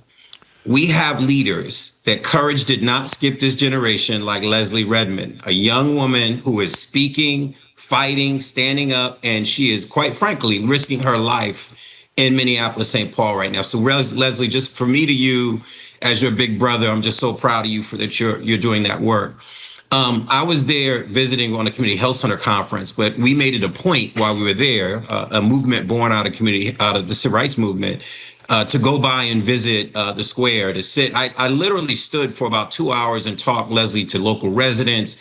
I went and spent time with my college professor, Mahmoud El-Khati, who, for all of us in Massachusetts who may not know his name, he is probably the equivalent of Mel King in a Massachusetts perspective, but he's a historian like a Byron Rushing. This man was my college professor, so I got to get the on-the-ground description of what happened during George Floyd's murder, but what's happened since the murder and what's happened in that community. But I have Leslie also on the ground to keep me updated. I'd say this, right now, we are, Leslie, I tell Jim and Marjorie all the time, we're getting weathered to what we're seeing on television. People are now, it's becoming normalized to see occupation in U.S. cities. It's becoming normalized to see an officer with his gun drawn to the head of a citizen. And I know the country was weathered to this when it was Black folks. When they could turn on their television, they go, oh, well, that stuff happens. Maybe they shouldn't have pulled out their wallet. Maybe they did have a gun. Maybe they shouldn't have run. But what does it happen that now you turn on your television and you see white citizens now being murdered? Last but not least, Marjorie, the contradiction. The Department of Justice, when they looked at the Minneapolis Police Department, had a scathing report about abuses by Minneapolis police, Leslie. And it was all the same stuff. People couldn't pull out their phone because the police would go after you, harass you, arrest you. They were brutally attacking people. They were jumping in front of cars in order to have a justified shooting to shoot into cars. And here, lo and behold, now the federal government is now in Minneapolis doing the same exact things that the Department of Justice found the local police department doing. This is ironic to me that we're here having this conversation, but my message is what I share with Leslie. We all need to make sure that we don't go back to sleep. We need to be conscious and watching and paying attention to what's happening in Minneapolis, because we need to show up in Boston for Minneapolis. We need to show up across Massachusetts for Minneapolis, because dare we watch and ignore this, because it eventually will come here as well. That's the voice of Michael Curry, who's on the national board of the NAACP, and he is talking about Leslie Redmond, who's also with us, former president of the Minneapolis chapter of the NAACP. Sorry, Marjorie. I was just going to say, to underscore what you said about the difference when a white person gets killed and a Black person gets killed. There's a story in the New York Times today about ICE in Memphis, but because ICE in Memphis is almost singly gone after the Black and brown community in Memphis, we're not hearing very much about it. It's a great point. I also heard Raphael Warnock, the senator from Georgia, talking this morning. He's a preacher too. He's a minister too, talking about, and even the Wall Street Journal mentioned this in their editorial. This is a crisis of morality here. And what's your take on that, Leslie? Oh, I couldn't agree more. And one of the things that I wanted to bring in this conversation was Justine Damond, right? Justine Damond was killed in 2017, a white woman from South Minneapolis, right? And that was the first time in modern history that we saw a police officer held accountable in the state of Minnesota. And so one of the things, as we're talking about the hypocrisy and we're talking about the differences, is I will say, because I was one of the people who stood with South Minneapolis and helped to teach some of our neighbors who weren't as familiar with police brutality how to navigate this situation and how to organize, was that we really did band together like never before. And I would go to what Michael said, but the problem is people fall back asleep, right? Now, what I will say is that this lays the foundation, because we are getting closer to creating a society that works for all. And the truth is that we just simply have not had a society that works for all. One other point that I really want to underscore, and I want to thank you all for allowing me to be a part of this conversation. Local news outlets, not just local news outlet, local people are being silenced on social media platforms. This happens every time an uprising or something happens. All of a sudden, our posts are not getting seen. On TikTok, I have 3 videos that say 0 views. I've never had 0 views before, right? And so they're literally suppressing. And I would tell people, my nonprofit is Win Back. We focus on activating community through holistic healing, economic empowerment, arts, and culture. And for the last 2 years, we've hosted an annual day of remembrance every year, because what we say is what you don't remember, you repeat. And so we're holding space on the ground, and we need people to support, right? We need people to support the work that's going on the ground, but it's kind of hard when people don't know what's going on the ground. And so I sent Michael some information earlier about what we're doing. So I would just tell people, really try to find local people and connect with them, because you're not going to see it all the time on major media outlets, because we're being suppressed even on social media. By the way, wait, before you go ahead, winbacknonprofit.com. Is that right? Do I have that right? Winbacknonprofit.com. Correct. Great. Yes. I'm sorry, Michael. No, I think I just want to underscore something Leslie shared, which is that this federal government is targeting folks, right? We're talking about audits. We're talking about there's the story of the woman who criticized what was happening in Minneapolis, and then they showed up at her shop and all of a sudden said that she was under audit to look at who she's hiring, right? Just because she was on the news criticizing this administration. Like, we are in that time. And I have to say this too, because in looking at the press coverage, Leslie, I couldn't help being a student of world history, thinking about the diary of Anne Frank and the fear that immigrant communities have, hiding in their apartments, covering up windows, trying not to go out for food or to get their kids to school because they were afraid of being detained by mask-wearing law enforcement that won't even identify themselves. What time are we in? What moment are we in that we allow that in this country should be terrifying? I know Leslie's point is this too is America. We've always experienced this as Black folks. Now the rest of the world gets to see it live on television, the death, the brutality. What do we do with that awareness is what I'm hoping to ask the folks that I talk to. Michael, can I just add to it just really quick? Because I think what you're saying is really important. And for everybody that doesn't have the benefit of hearing the stories, for instance, one of the places that we are buying space from and buying food from and holding space, she had a lot of immigrant workers. It's a Black-owned establishment. And she had a lot of immigrant workers who told her, I can't risk coming to work. It's not worth it, right? I would rather not work than potentially be taken. I was in an Uber the other day, and it was a Latino brother. And I was asking him, how is he doing, and X, Y, and Z. And he said, me and my family thankfully are good. But he said, my mom's so connected and she's telling me about all these stories where people are literally just afraid to leave their house. And I want people to think back to the Underground Railroad and a time where there was once illegal to help Black people try to flee from the South to the North. And I want people to know that Alex and Renee, they were courageous. They're standing on the right side of history. And it's important for all of us to try to stand on the right side of history, because this really is a moral reckoning that's happening. Leslie, when you, I hope that everybody is nodding when you say standing on the right side of history. And I know I speak for Marjorie. When I turn on the TV at night and see you and your fellow Minneapolis residents and others stand out there in the freezing cold when I wouldn't even go out to get a cheeseburger in that kind of weather, it is so inspiring. It's incredible. But aren't people scared? I mean, I know they're driven by their respect for their neighbors, and I can't tell you how much we all admire it. But it's got to be scary when you know that people die for doing just that, showing up and demanding accountability. Not to cut you off, I was going to say people are terrified, right? And I will tell you, for me, this is not the first time. For me, the first time was in 2015 when white supremacist gunmen came down to the 4th precinct when we were occupying it in the dead of winter and shot multiple peaceful protesters. That was my first national interview on Democracy Now! Attorney General Keith Ellison, who was in Congress at the time, was sitting right beside me when I did the interview. Then I was scared again in 2020 when people were calling me about our community. Buildings were being burnt to the ground, kids were being chased, unarmed vehicles were in our neighborhoods, and I started to organize. We used Sammy's Avenue Eatery in North Minneapolis as a headquarter, and I was scared. I did not know if I was going to make it home. So how do you deal with fear? So really great question. One of my brands is don't complain, activate, right? And the idea is that we can all activate in some capacity. Now, I don't need everybody to be as courageous as me. I am a person that's on the front line.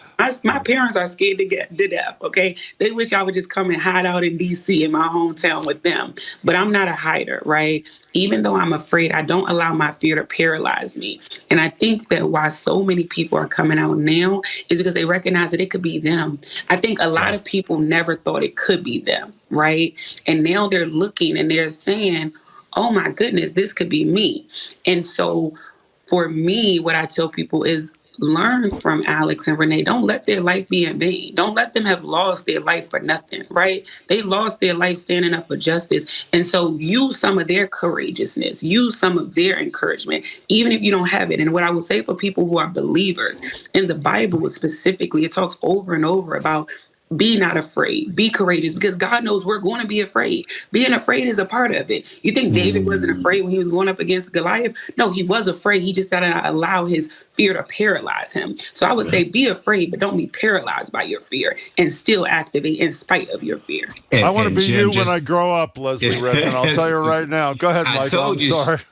I told you she's an amazing young leader. Please, if you've not followed, watch Leslie Redmond.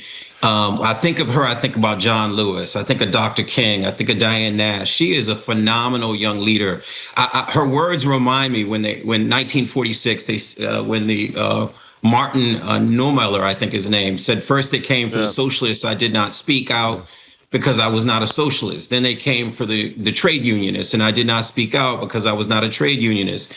Then they came for the Jews, and I did not speak out because I was not a Jew. Then they came for me, and there was no one left to speak for me. That is the moment we're in. So, Michael, you mentioned a minute ago something we talk about on the radio almost every day, or at least our listeners do. What do we do about this? And you said exactly how I think we feel. It shouldn't just be people in Minneapolis and beyond in that state who care about exacting accountability for the killings of innocent, caring people. It should be everybody supporting that and standing up against this incredible, crass, sadistic behavior by the administration. How do we make that happen? I mean, it's happening in pockets. I know that, but the pockets are, in my opinion, too infrequent and too small. How does that change? Yeah, I've said this before, and Leslie, I share this with you, that I'd love to tell people to vote. I'd love to tell them to write to your congressperson. I'd love to tell all those things they need to do. But I actually think that this war, and I'll call it a war, is won in the hearts and minds of people. So when I think about the Ecuadorian who thought that it was a conservative and voted for Trump, when I think about the Somalian group who organized and did a press conference, Leslie, I think from Minnesota, that they were in favor of Trump's anti-immigrant policies, where are they now? What he did is he weaponized people's prejudices. He tugged into the things that they seem to care about, and then they voted against their own interests. So the moment we're in now is, how do we now go back to those same communities, those same people, and say, now you need to pay attention. Now you need to be woke. And in fact, Leslie, they need to be insomniacs like you, not even just woke. They need to never go back to sleep, because now we need them to show up. But you got to start with information, with data, with science. And unfortunately, we've let people live in their ignorance, Leslie. That's why I love you so much, Leslie, is that you don't allow any of us to sleep. Can I add to what you're saying? Because I could do more. I think that we talk to our base all the time, and we want to choir and we want to amen. And if you're fundraising, that's great. Amen. I hope some of y'all will donate. Okay. But we're not talking about fundraising right now. I agree with Michael. When I became the youngest president in the history of the Minneapolis NAACP at 25, I'm 33 now, I said that I wanted to help change the hearts and the minds of the masses, because I think that's the one thing that we've always got stuck at. We change the policy, but we never help change the people. And I think one of the things that we have to do is not be so condescending. I tell stories all the time about my awakening and how I'm still becoming more woke every single day. It is a marathon. It's not a race. And because you arrived a little bit further or quicker than somebody else does not give you the right to be arrogant and to be snotty with them. No, I tell people all the time, redemption is for everybody. Everybody can be redeemed. And some of y'all need to be redeemed from this administration. And it's okay. And you know what? I would even say, maybe y'all can even convince y'all president to be redeemed, okay? Redemption, I believe, is not beyond anybody. If I was around, I would have been writing with Gandhi to Hitler, right? That is the type of leader that I am, right? And so, yes, I believe that there are people who made decisions, and now they might be thinking different. And I'll tell you something. I do even think our president is able to shift, because if you look back at Renee Nicole Good, when she was originally murdered and killed, we'll say right now, technically, they were saying she was a domestic terrorist. They was calling her everything but a child of God. As soon as President Trump found out that her dad was a Trump supporter, his tone completely shifted. It shouldn't be like that, but let's not talk about what it should be. Let's talk about what it is, right? The truth is that he shifted, and he said, you know what, this was a tragedy, and I hope her dad is still a supporter. So you know what? The Trump supporters are actually who we need to be talking to, I believe. Leslie Redmond, you're entitled here any time you want to be with us.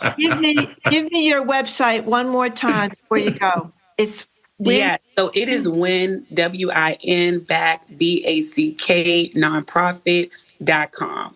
Okay. Nonprofit.com. Leslie, it was a pleasure to hear your voice. And Jim and Marjorie, I got to share this with you. So in 2017, me, the DC NAACP president, the Dallas president, and convinced the national NAACP to start a pipeline program for the baddest young leaders across the country to be the next civil rights leaders. No surprise, they approved it, and about 500 graduates have gone through. Leslie was top among them. When I tell you she is the next civil rights champion that we've been waiting for.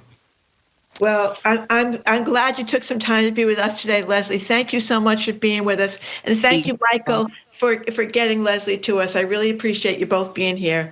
Thank you. Thanks so much to both of you. Thanks. Thank you. We have been speaking with Michael Curry, CEO of the Mass League of Community Health Centers, on the board of the National NAACP, and Leslie Redmond, former president of the Minneapolis NAACP, winbacknonprofit.com. Coming up after this quick break, we're going to talk to Middlesex County District Attorney Marian Ryan. She zooms in to analyze the actions of federal and local law enforcement in Minneapolis over the weekend. When can law enforcement legally use deadly force? He's Jim Browdy. I'm Marjorie Egan. This is BPR 89.7 GBH, streaming at youtube.com/GBH News.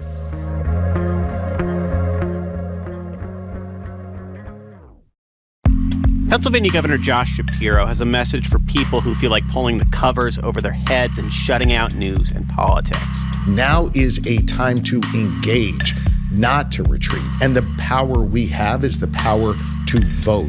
I'm Scott Detrow. Shapiro on his faith and his future in the Democratic Party on All Things Considered from NPR News. Today at 4, here on GBH News 89.7. Our programs are made possible thanks to you. And Brightbound, helping students as young as middle school identify their strengths, explore their passions, and navigate a path to a rewarding career. Learn more at BRITE.bound.org. And the Massachusetts Teachers Association, working together to ensure that all students have the resources they need to succeed. The MTA, a diverse union of education workers committed to the public schools and colleges our communities deserve.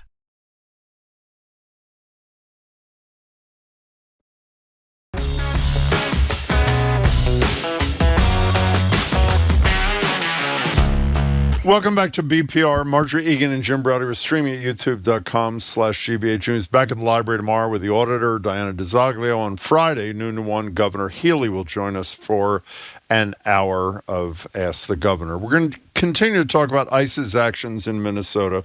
Here's Massachusetts Congressman Jim McGovern calling for ICE to be abolished. This is on January 21st, before the second killing of a United States citizen in Minneapolis. ICE must be reined in. And I think ICE should actually be abolished. That's my view. We ought to start anew. It's such a tarnished agency.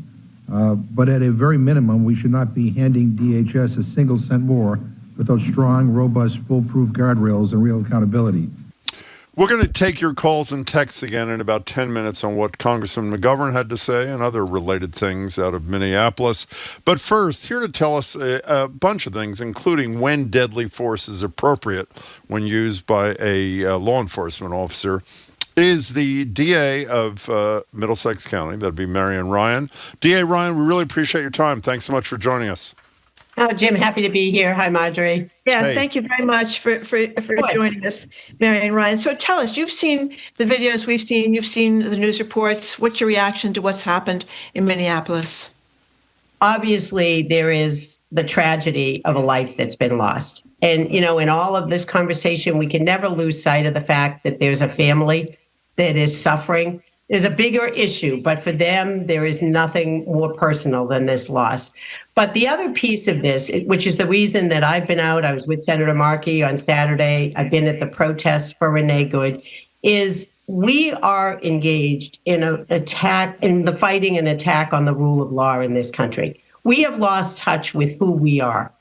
You know, some of the fundamental pieces of our government include having investigations when something like this happens to find out, is there criminal responsibility? Who's responsible? And those investigations have to be done in a thorough, methodical way by local authorities who are accountable to the voters. And we cannot have what we're having here, which is a result-driven sham where literally within hours, we have Kristi Noem and J.D. Vance saying it's all set. We know what happened. We know there's no criminal responsibility. We can't have that. And I hate to be right about things like this, but a couple of weeks ago when I was out in Newton at a protest after the death of Renee Good, I said one of the problems is that a critical concept in the law is precedent. And when you have what we saw with Renee Good, this situation where there's no real following the evidence, we have people saying it's all set, folks, nothing to see here, that becomes the precedent. And one of the tragedies of this weekend is that that is what has happened here. We have the same thing. You know, the evidence gathering is just incredible here. We have people that the local authorities have been prohibited from going to the crime scene. The federal authorities took over the crime scene. That's bad enough. But then after they took it over, they left. And the crime scene was left unattended. You can't go back and get those things. So that's a critical piece of what we need to be thinking about on a broader scale, is who we are, what matters in this country, and what is the rule of law that everyone's entitled to. Marian, Ryan, I have a couple of questions for you. The first one is following up on what you just said. If you were I think she's called the county attorney of Hennepin County, which includes Minneapolis, and you're being explicitly left out, excluded from investigations by the feds in the killing of Renee Good and the killing of Alex Pretti, what do you do to force yourself in? Can you? Well, I think that she has done what she can do, and what, frankly, I did here when ICE came in. You have to go to the federal court. As I understand it, the county attorney there has gone to the federal court. She's gotten a temporary restraining order, much like when ICE was coming into our courtrooms in 2018, and I sued them in the federal court to get an injunction to keep them out. You have to use that that's part of the rule of law. That's how you do it. And in addition, what we're also seeing, what I also think is critical, which is why I've been out, you've got to have peaceful protest. People can't let this be the standard. Well, and they've been pretty peaceful out there. But the most important question, I think, for you today, when is it appropriate, when is it justified for law enforcement officials to use deadly force? What has to be imminent for deadly force to be appropriate? So the law is pretty clear. There's guidance from the United States Supreme Court, as well as certainly here in Massachusetts, the SJC. I don't know, but I assume that the Supreme Court of Minnesota has spoken in the same way. We would, in Middlesex County, use our pretty unique inquest model, where we would present all of the evidence to a judge.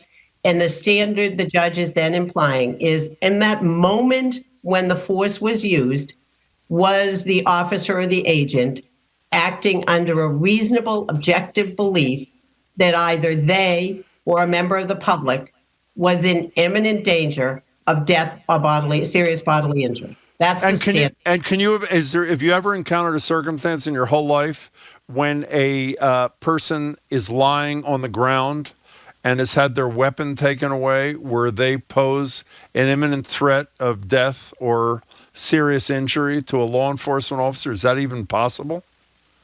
Jim, I've seen the video just like everyone else. I know what we're seeing there, but we have to commit to the process, because today we look at the video and we see something and we say something. We don't know what's going to happen next. And we don't know video. One of the things that is important is that you have that video, that you have expert investigators. I have wonderful investigators across this county. You break that video down frame by frame. You go back as far as you can. You see if there's other video. You make an assessment, even as to the question of whether there's been editing of a video. And then you can make information that you can make available. Because what we saw is egregious, no question. But we haven't done the investigation we need to do. Understood. But Marian, Ryan, we did hear 9 shots, maybe 10 shots, and that to me is a little disturbing. It wasn't 1 or 2 shots, it was shot after shot after shot. How does that play into the idea that you're trying to defend yourself?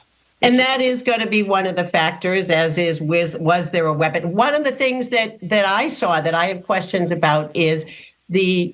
Pretti. The agents seem to very much outnumber Mr. Pretti. There's a lot of agents there, a lot of agents in that scrum. I also did not see, I'm not passing judgment on whether it happened, but I did not see what we spend a lot of time, money, and effort training our officers around, which is de-escalation. I didn't see that. Now, we don't know if there's other video we haven't seen because we haven't done that investigation, but those are going to be factors. Did they try to de-escalate? How many people were there? Were there people with Mr. Pretti? We don't know that. How many people used their guns? Was there another weapon there? Those are all questions. The fact that we have those questions shows you why we need an investigation. Marian, Ryan, we really appreciate your time. Thanks so much. Thank you very much for joining us. Okay. Thanks for having me. Take care. Bye-bye. Take care. We have been speaking with Marian Ryan, who's the District Attorney of Middlesex County. We very much appreciate her taking the time to be with us. Coming up after this quick break, the lines are open again. We're taking your calls throughout the show, responding to another weekend of state-sponsored violence in Minneapolis. I'm Marjorie Egan. He's Jim Browder. You're listening to BPR 89.7 GBH, streaming at youtube.com/GBH News. This year, GBH News is bringing together the people, places, and pivotal moments that took Massachusetts from colony to Commonwealth. We all really think it's important to get the history out there. There's a little bit of a feeling of being plunged back into history because you're right here where it really happened. Discover our series, From Colony to Commonwealth, at gbhnews.org/mass250. Support for our programs comes from you. And Speakeasy Stage, presenting Job, the relentless psychological thriller for the digital age. Now playing through February 7th at Speakeasy Stage. SpeakeasyStage.com. And the University of Massachusetts Amherst. UMass, the state's flagship public research university, empowers students to be the future in the pursuit of progress for Massachusetts and beyond. More at umass.edu.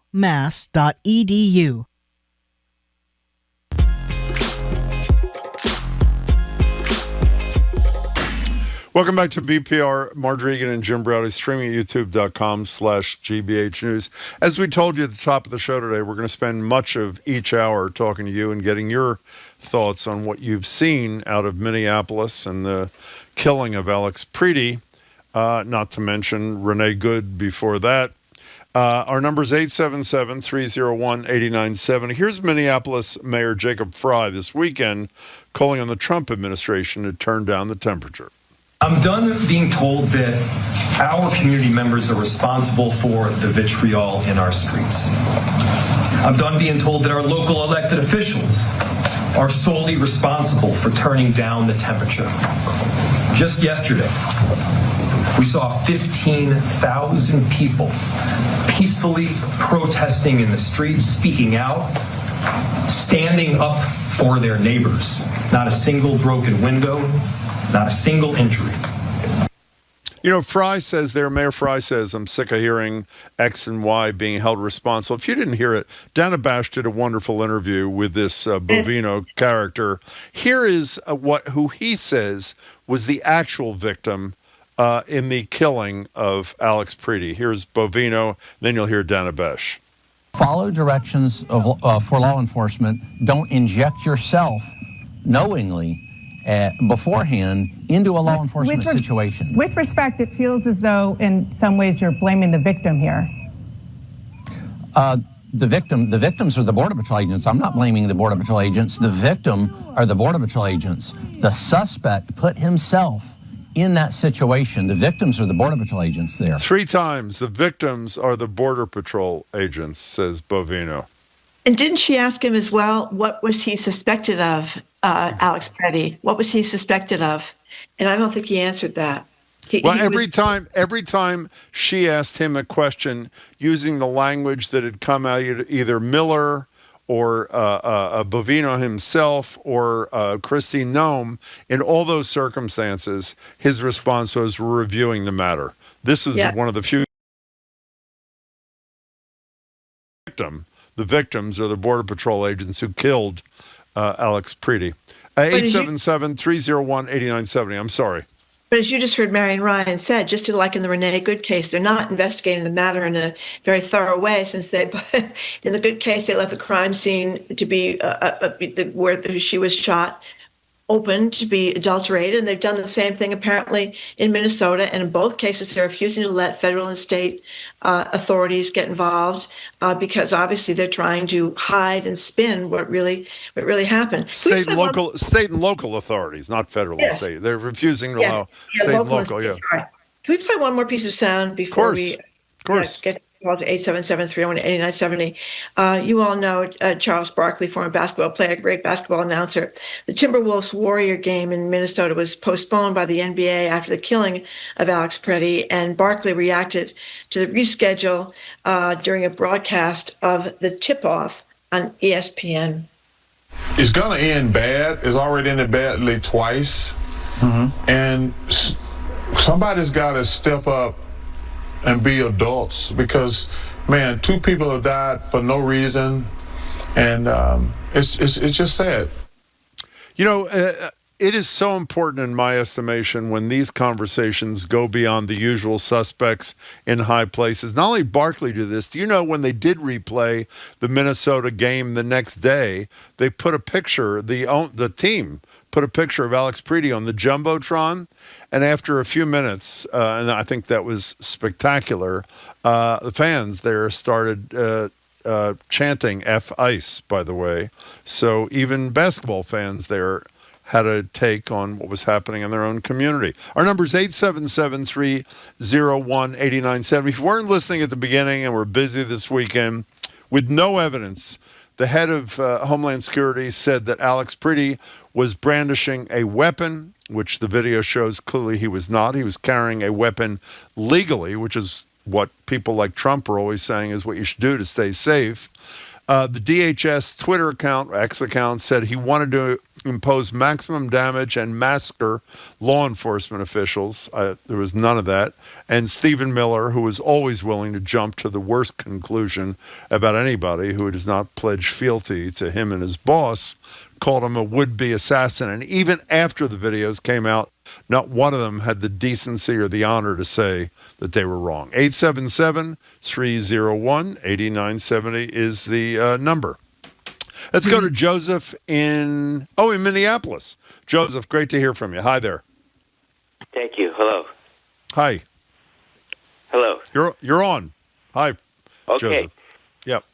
I'm an emeritus professor at Mitchell Hamon Law School in St. Paul, and I live in South Minneapolis, actually close by where the various killings took place, both Mr. Pretti and Ms. Good, and also George Floyd. And so I'm not calling as an expert. I'm really calling as a person who has paid close attention to what's going on in Minneapolis and lives nearby. And I actually participated in Friday's march that thousands of people in Minneapolis marched, and then the next day Mr. Pretti was killed. So again, I'm not calling as an immigration expert, but I have Understood. I actually once, when I was a student intern, I worked for the Hennepin County Prosecutor's Office, and I've defended a number of criminal cases over the years. So I know something. I have some sense of what's going on. What is your reaction as a resident as opposed to an expert there, Joseph? My reaction is that we need help. That although I live in Minneapolis and I really believe that we, the people, need to rescue this, I don't think we, the people in Minneapolis, can do this alone. I mean, even the governor and the mayor are being looked at by Trump, and anybody who speaks out seemingly is risking, well, for one thing, getting killed, but even risking getting charged with something. And I see these, they call it Metro Surge is what the ICE agents are calling it, and these guys clearly don't know what they're doing. I've had a lot of dealings with police. In fact, I'm a United States federal arbitrator, and I've arbitrated a number of police cases around the country. Police who get in trouble and then get either fired or suspended for something, and I've heard those cases. And it's clear as a bell that these guys don't know what they're doing. They just don't have proper training. And when I've seen this, it's just hard for me to have hope that we here in Minneapolis alone can change this. We need help. We need help from all U.S. citizens who can. People, if they know anybody who has power, they just have to speak out. I mean, well, Joseph, I have to say, I know I speak for Marjorie. We totally agree with you that everybody who cares about accountability and respect for law, and not to mention the lives of these two wonderful people, has got to do something. And Joseph, thank you for the call. By the way, proving, I don't know about training. Well, I do know that apparently the training has been compressed dramatically. We had Laura Jadid on, who had written that great piece for Slate last week, talking about how as a reporter, she just wanted to report on the application process of becoming an ICE agent. And lo and behold, she completed almost none of the forms, none of the background check, didn't fill out the affidavit about domestic violence or drug use, and she got the job. So I think that sort of speaks to their process. Joseph, thanks for the call. Call us again. Here's a text from Jim in Minneapolis. The casual cruelty of spraying bystanders directly in the face for just talking, the cowardice of throwing tear gas canisters out of their SUV windows as ICE flees the scene, the way they attack with no de-escalation proves they are shake and bakes, 30 days, untrained workers. And killers. They're killers. Shake and bakes is chicken. I'm sorry.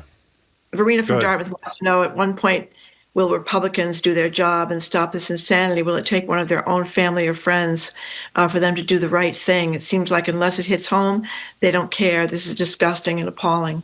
Well, they care more about Donald Trump and not crossing him than they do defending the Constitution and American people in this country. Jacob in Grafton, you're next on BPR. Welcome to the show. Hi.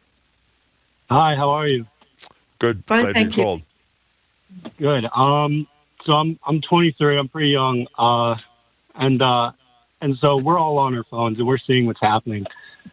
And my biggest, the biggest thing that is most surprising to me is the underreaction from pretty much everyone in charge of anything. So the news this is a huge underreaction, and it has been all year. Since even Trump got into office, like it's kind of astounding how much we've capitulated to him on the news front. And then the Democratic Party being absolutely useless when it comes to this, saying, let's give ICE body cameras, like that will help.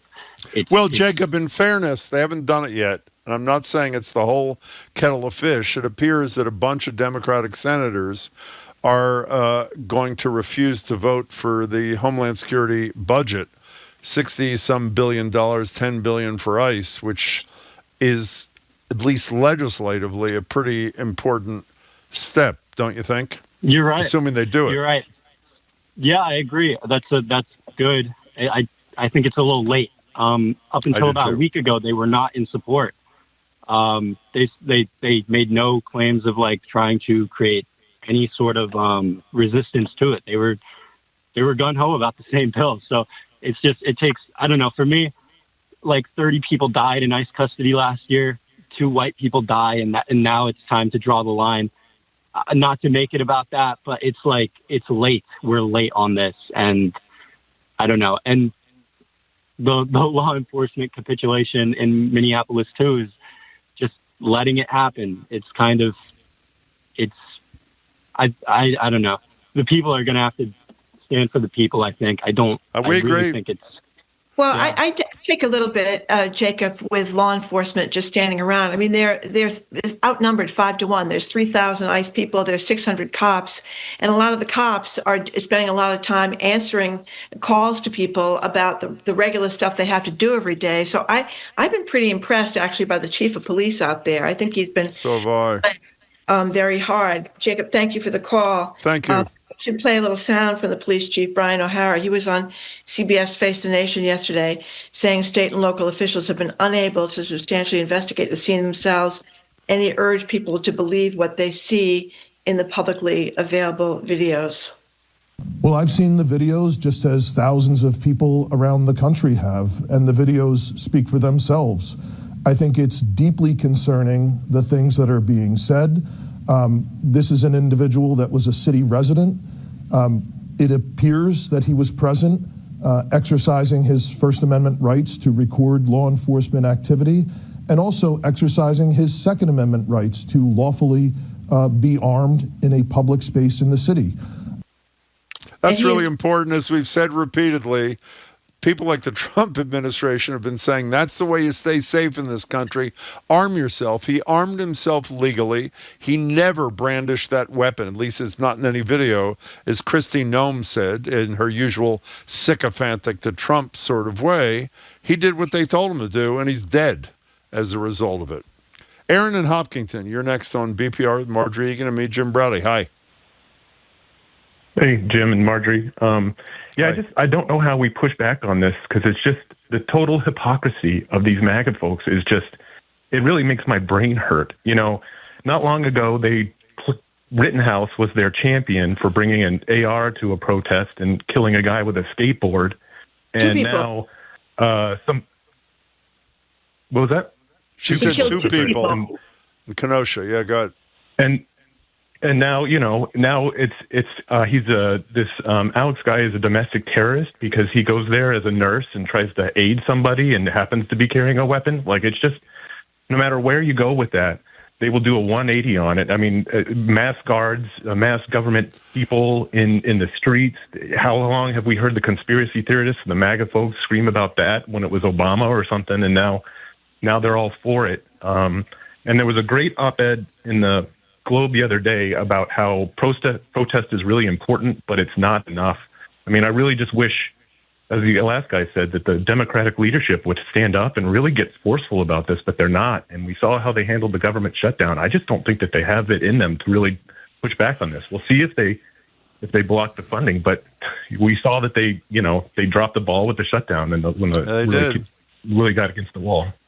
You're right in terms of your history, and I hope the future is better. You know, to extend what Aaron said about hypocrisy, here's Cheryl in Boston. Yeah. Why did people lose their jobs for disparaging Charlie Kirk when he was killed, but our government can say all kinds of terrible things about victims of ICE who've been killed, and that's totally fine? Great point, Aaron. Well, great point, Cheryl. Thank you. I think we know the answer, that Charlie Kirk was one of Trump's acolytes, and that's the reason. And as we said earlier today, not just Kyle Rittenhouse became a hero, but the president, his first day in office, pardoned all these people that had been rioters at the Capitol, and many of those people were armed and carrying weapons to the Capitol. So if you're singing his tune, you're okay. If you're not, then you're in trouble. I guess that's the bottom line, right? By the way, this is Megan from Windham, New Hampshire, is sort of saying what Aaron said. Agree with the previous caller. Where is our leadership? We should be seeing Jeffries, House Democratic leader, and Schumer, Senate Democratic leader, on every station screaming from the rooftops, decrying this violence and injustice. We need those with a platform speaking for those who don't have a voice. We need to know there's someone fighting for these people who were murdered and fighting for all of us. Yeah, it's pretty... Yeah. It's hard to deny. I think that part of the problem is the leadership there, Jeffries and Schumer. I don't know if they're going to lead us. They haven't yet.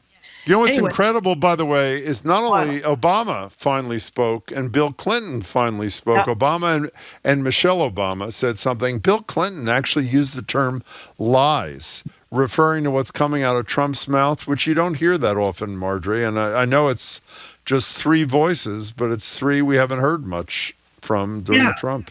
Well, I think sometimes you have to say what's happening, and it is lying over and over and over and over again. But it's the playbook, right? It's the playbook. Anyway, we're out of time this hour, but we're going to return to your calls later in the show. Coming up after the 1 o'clock news, we're going to check in with MIT economist John Gruber on how Trump's foreign policy is reshaping the economy, what the threat to NATO means for our world security and for our pocketbooks. I'm Marjorie Egan. He's Jim Browdy. Listening to BPR and GBH on 89.7 and streaming at youtube.com/GBH News.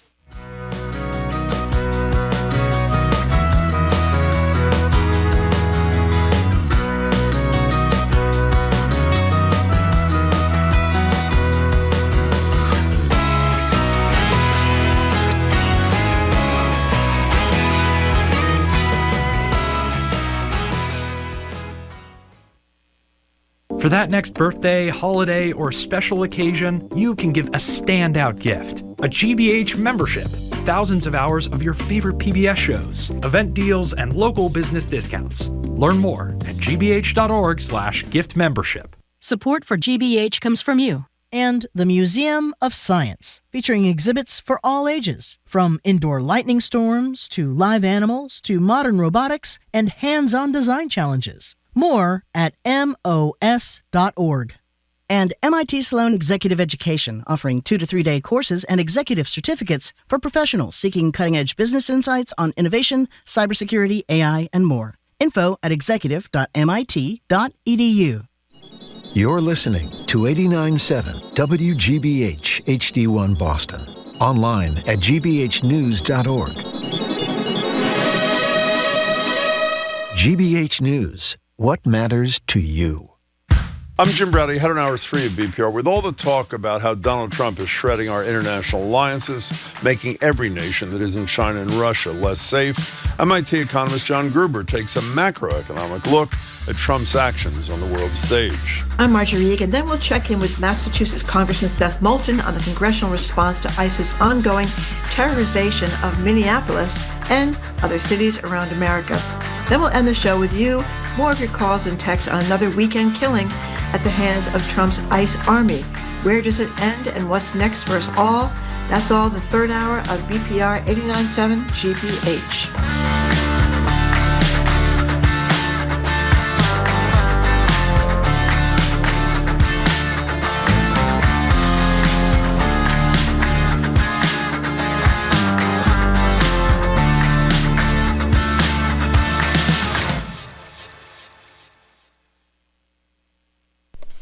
Live from NPR News in Washington, I'm Windsor Johnston. The Trump administration is sending border czar Tom Homan to Minneapolis today to oversee the federal immigration enforcement operation there. President Trump announced on social media that Homan will report directly to him. The move comes amid rising tension in Minnesota after the fatal shooting of Alex Pretti, a 37-year-old ICU nurse, by federal agents over the weekend, the second such deadly incident involving ICE in the city this month. NPR's Danielle Kurtzleben has more from Minneapolis. In a social media post, Trump said, quote, "I am sending Tom Homan to Minnesota tonight," but added little more on what Homan's visit will entail. Video of federal agents shooting 37-year-old ICU nurse Alex Pretti several times has proliferated online, sparking widespread protests. Trump has said he might eventually pull forces from Minneapolis, telling the Wall Street Journal over the weekend, quote, "At some point we will leave." However, Trump in another post listed demands of Democratic state and city leaders, including that they turn over all undocumented people to the federal government and that local police assist federal officers in apprehending undocumented people. Danielle Kurtzleben, NPR News, the White House. The European Union's executive arm will open proceedings against Elon Musk's AI chatbot today. That's according to German media. NPR's Rob Schmitz reports from Berlin. The German newspaper Handelsblatt reports that Musk's AI chatbot Grok will be investigated for violating the EU's Digital Services Act. The proceedings aim to force Musk to withdraw his company's chatbot from the European market. A study by the Center for Countering Digital Hate analyzed a sample of posts on Grok's X handle. It found that Grok created an estimated 3 million sexualized images over a span of 11 days from the end of December into January. including 23,000 sexualized images of children. Rob Schmitz, NPR News, Berlin. A new survey of business economists finds cautious optimism about sales in the coming months. NPR's Scott Horsley reports the survey suggests businesses are more likely to add workers in the near future than to lay people off. About 1 in 4 firms say they plan to add workers in the next 3 months. Less than 1 in 10 is planning to cut jobs. Underlying that hiring forecast is the expectation of stronger sales ahead. More than half the firms surveyed expect demand to grow in the coming months. Only about 6% are projecting a drop in demand. About 3/4 of the economists surveyed expect higher tariffs to remain in place. Most businesses facing higher costs say they're passing at least some of that increase on to consumers in the form of higher prices. Scott Horsley, NPR News, Washington. Stocks are trading higher on Wall Street at this hour. The Dow was up 238 points. This is NPR News. Good afternoon. With the latest from the GBH Newsroom, I'm Henry Santoro. State officials continue to urge residents to stay home as crews work to clear snow and roads and tracks. Interim MassDOT Secretary and MBTA General Manager Phil Eng says workers are clearing transit lines, but the T is operating on a reduced schedule. A lot of cleaning is still going on, but come tomorrow, we expect to run regular service. But people still should give themselves a little more extra time, go slow.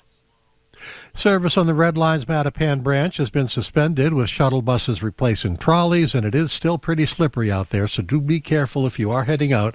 Looking at heavy snow right now in Worcester and a wintry mix in Springfield, just a cloudy day in Boston. Some 24 protesters gathered in the frigid cold on Saturday morning outside the Citizens Bank in Coolidge Corner. They're protesting the bank's role in financing immigration detention centers. Brookline.News reports it was one of 40 demonstrations happening at Citizens Bank branches across the Northeast, and adds that drivers passing by the Coolidge Corner protest occasionally joined in with enthusiastic beep beeps and cheers. In sports, there's only one NFL game left this season, and it is the Super Bowl, starring the Seattle Seahawks and New England Patriots. Yes, set the countdown clock to 6:30 p.m. Sunday, February 8th. And then tonight, we got the Bruins at the Rangers. Celtics host Portland on the parquet at the Garden. And we are looking at occasional snow showers today, high in the low 20s. 22 in Boston. This is GBH News. I'm Jim.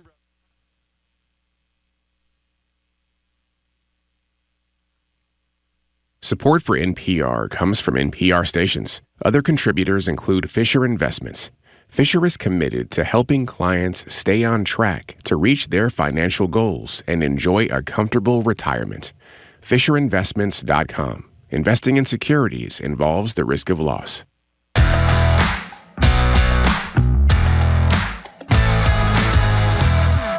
Hour number 3 of Boston Public Radio, Jim Brady and Marjorie Egan. We are streaming at youtube.com/GBH News. We're going to be back at the Boston Public Library tomorrow. We'll be joined by Auditor Diana DiZoglio. And on Friday, we'll be joined at the library by the Governor, Maura Healey. She'll be with us from noon to 1.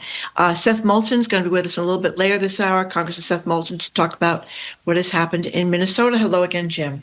And for the last half hour of this hour, we're going to get your thoughts yet again about what happened in Minnesota, the deadly force used by the feds, and all related activity. But right now, we're joined on Zoom by economist John Gruber. John, as you know, is the chair of MIT's Department of Economics, where he's also the Ford Professor of Economics, instrumental in creating both the Massachusetts Healthcare Reform and the Affordable Care Act. John, good to see you. Good to be here. Hey, John, thanks for joining us. So we've talked an awful lot in recent days about the national security implications of a break of the United States with its NATO allies. But you've talked about the economic implications. So tell us. Yeah, look, I mean, we all know what Trump's been saying about Greenland and basically been sort of dismissing NATO. Now, to all of us who grew up in the Cold War era, this is sacrilege. I mean, NATO, we grew up with NATO as this critical thing to protect us from Russia. And certainly Russia's back as an opponent. And certainly anyone of our generation thinks this is a real problem. But I think it's worth taking a step back and just asking, does Trump have a point here? Remember, broken clock is right twice a day. And it's you know, I think as with anything, we should always be rethinking it. And we should be saying, just because we always belong to NATO, should we be? And so I think the right way that an economist thinks about this is first of all, let's be like Trump and let's just think about it from the U.S. perspective only. Let's forget the rest of the world for a minute like he does and just ask from the U.S. perspective only, does it make sense to be in NATO? And then basically you've got to ask the same thing economists always ask, which is what is the costs and benefits of being in an alliance like this? So let's start with the costs. We spend about $450 to $750 million per year in NATO, paying into NATO. Now, to be clear, that is 1/1000th of our defense budget in the U.S., but it is about 1/5 of NATO's entire budget. Okay, so this raises an interesting question, which is, should we be paying that much? This sort of really comes to a key economic concept we call the free rider problem, which is that if we reduce our NATO contribution by $100 million, we save $100 million, but we spread the pain across all the countries. So whenever there's a private contribution to a public good like NATO, there's always the question, there's an incentive to shrink your contribution because you save all the money, but the pain is shared. So really the question is, what would happen if we shrunk our contribution to NATO? And here there are two alternatives. One is the other countries could come in and fill it in. This is what Trump's assuming. He's saying, look, if we cut our contribution, the other countries just make it up. We're getting ripped off. We're paying more than we should. The other countries could make it up. On the other hand, if we cut, that could be a cue to the other countries that NATO maybe doesn't need to exist. If the U.S. is not going to do it, they're not going to do it. And that could be amplified. So we don't really know what's going to happen. Trump's assuming if we cut, it won't really matter because others will make it up. But it's not entirely clear which way that's going to go. So basically, that's sort of the cost is this amount of money. What are the benefits? Well, we've been talking about the benefits in terms of national security. Now, how does an economist think about the benefits in terms of national security? Well, basically, let's think about Russia as the bad guy. So basically, we have to ask ourselves two questions. Without the U.S., what is the chance Russia would take over parts of Europe? And question two is, what does that do to the risk of war for America? Once again, we're taking an American-only perspective here. So the idea is, if the alliance persists, even without the U.S., it seems unlikely Russia can take on all of Europe. But if the alliance doesn't persist and they start picking off countries in Europe, in Eastern Europe, for example, might that impact us? It could put them hundreds or thousands of miles closer to us in terms of the reach of missiles, etc. So the second question is, how will it affect our national security? And that's something for national security experts to answer. I don't really know the answer to that. But what I do know the answer to think about, and it hasn't been discussed, is the economic benefits. Because having allies isn't just about defense. It's about a broader economic partnership. Okay? And here we come back to something we've discussed before in the show that was so painfully obvious during COVID, which is supply chain resiliency. Remember during COVID, we couldn't afford cars. We couldn't afford lots of things. And the reason was because so many of those parts came internationally, in particular semiconductors. So basically, and we couldn't get cars because building cars requires electronics, which requires semiconductors, and international trade was shut down. More generally, one thing we don't appreciate, I think, in America is how much of the essential goods in our economy are produced in China. Virtually every generic drug that Americans use has key components produced in China. Okay. Moreover, China is very close to the bulk of all semiconductor manufacturing in the world, which is Taiwan. Okay. So these supply chains, these critical supply chains for things like our economy and our health are really suspect if we end up at war with enemies like China or Russia. And here's where NATO comes in. That's less of a problem if we can get the components from our allies. Let's take a great example. To produce semiconductors, a key component is essentially the etching of the semiconductors that's done with machines that are invented in that are produced in the Netherlands. Okay, those are machines we rely on for semiconductor manufacturing. As long as the Netherlands is an ally, we don't need those machines. We can just sort of buy the stuff from the Netherlands. But if the Netherlands is at risk of being taken over because we've dissolved NATO, then suddenly we're at risk of not having the machines that are so central to making semiconductors. And then what do we do? So I think what's really critical as we think about these allies is think not just about the defense and national security implications, but the economic supply chain implications, which is unless you want to make everything in America, allies help protect you against the economic uncertainty that comes with war.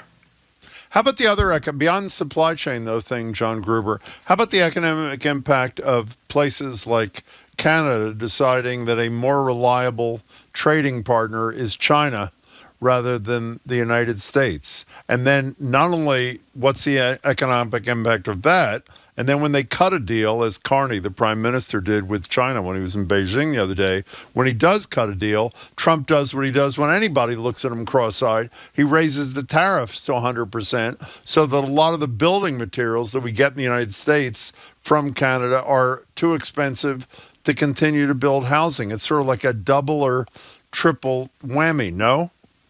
Yeah, I agree, Jim. I mean, I think, we've talked a lot about Trump's general, entanglements in international trade. I think let's keep this a little bit separate, which is, I think if we're in NATO or not in NATO, I don't think that really is going to affect whether Carney wants to cut trade deals with us or China. That's more about tariffs and other things, which we've talked about and is a major tool Trump used in international policy. But let's focus on the fact that if we really push hard in Greenland, we might end up out of NATO. That's what I want to focus on. I don't think that really is going to much affect the trade decisions Canada makes. Those will be much more affected by the relative price of goods in the U.S. and China, which is affected a lot by its tariffs, but not by things like NATO membership. Well, let me just challenge that, if I may, not as an economic thing, I don't think, but it seems to me that this whole China connection from Carney started when he made that speech about this is not a blank, it's a rupture, and basically says can't rely on the United States, which grew out of the Greenland obsession of Donald Trump. So wasn't that the motivation for the China connection rather than the tariff craziness? Yeah, you do make good point, Jim. So I guess one way to think about this, to think about Canada's perspective rather than ours, which is Canada has to ask itself, can it rely on stuff that comes from the U.S.? So just like I think a good way to put your point I hadn't considered is basically that just like we're asking, if we're not in NATO, can we count on stuff coming from NATO countries? They have to ask, can they count on stuff coming from us? They have to start producing themselves, which means they import it less from us or move to have different allies that we may not want them to have. Well, John Gruber, this may be more a political question, and Jim just got a little bit into it, than an economic question, but it just seems to me that what is happening to the United States is we're emerging as an untrustworthy country right down the line, and that a deal with us is not a deal, and that we're not going to be able to recapture what Trump has ruined because Americans elected Trump twice, and maybe they'll elect another Trump-like character again. So we kind of shown ourselves as being not worthy partners, which is, I think, scary economically and politically. Look, I agree. Basically, trade relations are not just about dollars. They're about a whole series of contracting and other relationships that get established over time. And there's not a tank you can turn instantly. And that's why the U.S. has maintained such good international relations, despite presidents that have looked very bad internationally, noticeably George Bush II and Trump 1 and 2. We've still maintained a very powerful international position. But at some point, countries, and we don't know what that point is, countries are going to say, look, let's stop buying, let's tear up these contracts with the U.S. and start making contracts with other places. Here's one example. I know folks who own companies in Thailand. Well, China wasn't very interested in selling to Thailand before. They were busy selling to other countries. Once the U.S. said they stopped wanting to buy stuff from China, China's really worked on trying to set up new networks and contacts with these companies in Thailand. And once they're in place, if we want stuff from China, we won't be the priority that it was anymore. So I agree. Every day is risk. Like many things we talk about, it's not like there's a tipping point. There's no 1-0 tipping point. But every day we raise the risk, the countries won't want to buy stuff from us. And that is really the engine of our growth, is the fact that we export to the world and we have especially expensive, high value added products that other countries want to buy. There are many ways, of course, that Trump is destroying that aspect of our economy. Most notably, we've discussed before, by destroying research and development in universities, he's destroying the innovations that will give rise to these high value added jobs. So these are the jobs that are going to keep American living standards high. And we're producing goods the rest of the world wants. And that's only going to happen as long as the rest of the world can rely on us as a trustworthy trading partner. Hey, John, can I ask you only a semi-related question before you go? Sure, Jim. Why not? Sure, Jim. So, every legal expert with whom of whom we've asked the question has said they can't possibly imagine an argument for the Supreme Court to rule that using his national emergency powers, that Trump could get away with these tariffs, maybe under something else. Let's assume the Supreme Court does what these experts say. Of course, as Nancy Gertner, former Judge Gertner, said, I also said it was impossible for the court to give him virtual immunity for whatever he does, and they did. Assuming the Supreme Court does what these experts have told us and knock down his tariffs, which are virtually his go-to tool for everything that upsets him, what happens to the U.S. economy? Well, look, I mean, I think we have a lot of difficult questions to ask of what happens to all the money we've collected with those tariffs. Do we have to rebate it? Who to rebate it to? So there's a whole set of questions about unraveling what's happened. Going forward, look, I mean, what this will do is it'll mean a small fall in prices. We've really not yet seen tariffs coming through in a major way to prices in the U.S. Sort of surprisingly to economists. We've not seen as large a price shock from tariffs as we would have expected. But I think if we got rid of the tariffs, we'd seen a small fall. But I think, honestly, it's hard for me to imagine the Supreme Court won't turn it down in a way that leaves them a giant loophole to just reinstate them along some other guys. I guess I'm more pessimistic than those legal scholars in thinking that whatever the Supreme Court does, they will leave him a loophole, especially given the fact that Congress just passively does what he wants. They will leave him a loophole to be able to keep the tariffs in place. So I think the odds we're going to see significant changes are low. Wow, John, good shape, John. Yeah, and look, let me just come back to one thing, because I think we should always, with every topic you discuss with Donald Trump, from now on, you should always put anything involving spending, put it in these terms. Which you ask, what's the bottom line on NATO? Okay, well, if you look at the annual cost of NATO, it is 1/100th of the extra interest we will pay every year because of the Trump tax cuts. So the Trump tax cuts are increasing our deficit more than $3 trillion. Great. If you look at the annual interest we will pay on that, that is 100 times what we spend on NATO. We have to think of everything we talk about fiscally in this country relative to the enormous regressive tax cuts that Donald Trump put in place, because he and Republican Congress have full ownership of that, and they should be held accountable for what they're not doing because of those tax cuts. John Gruber, as always, thanks for your Thank you, John. wisdom. We appreciate it. Thanks so much. My pleasure. Hey, we'll talk soon. Yep, you bet. Bye. We have been speaking with John Gruber, chair of MIT, Department of Economics, where he's also the Ford Professor of Economics and was instrumental in creating both the Massachusetts and the National Healthcare Reform Affordable Care Act.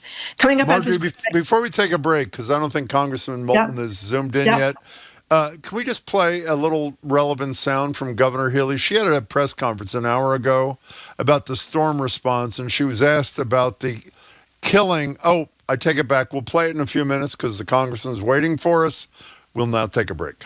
Okay, Congressman Seth Molton is zooming in. We'll talk to him in just a second about what Congress can do about these killings in Minnesota and ICE activity all around the country. He's Jim Brady. I'm Marjorie Egan. You're listening to BPR 89.7 GBH, streaming at youtube.com/GBH News.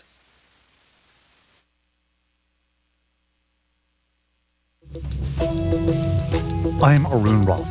Today on GBH's All Things Considered, dispatches from the snow as Massachusetts digs itself out from its biggest storm in years. Why media literacy is more important than ever for kids growing up online. And after the second fatal shooting of an American citizen in Minneapolis at the hands of an ICE agent, why some say federal immigration officers are way out of their depth. That's all starting at 4 on GBH 89.7. Our programs are made possible thanks to you. And the Office of the Massachusetts State Treasurer. The Unclaimed Property Division is holding unclaimed funds. New properties are added often. To see if you have unclaimed money, you can visit findmassmoney.gov. And CrowdStreet, a platform providing individual investors direct access to private equity, private credit, and real estate.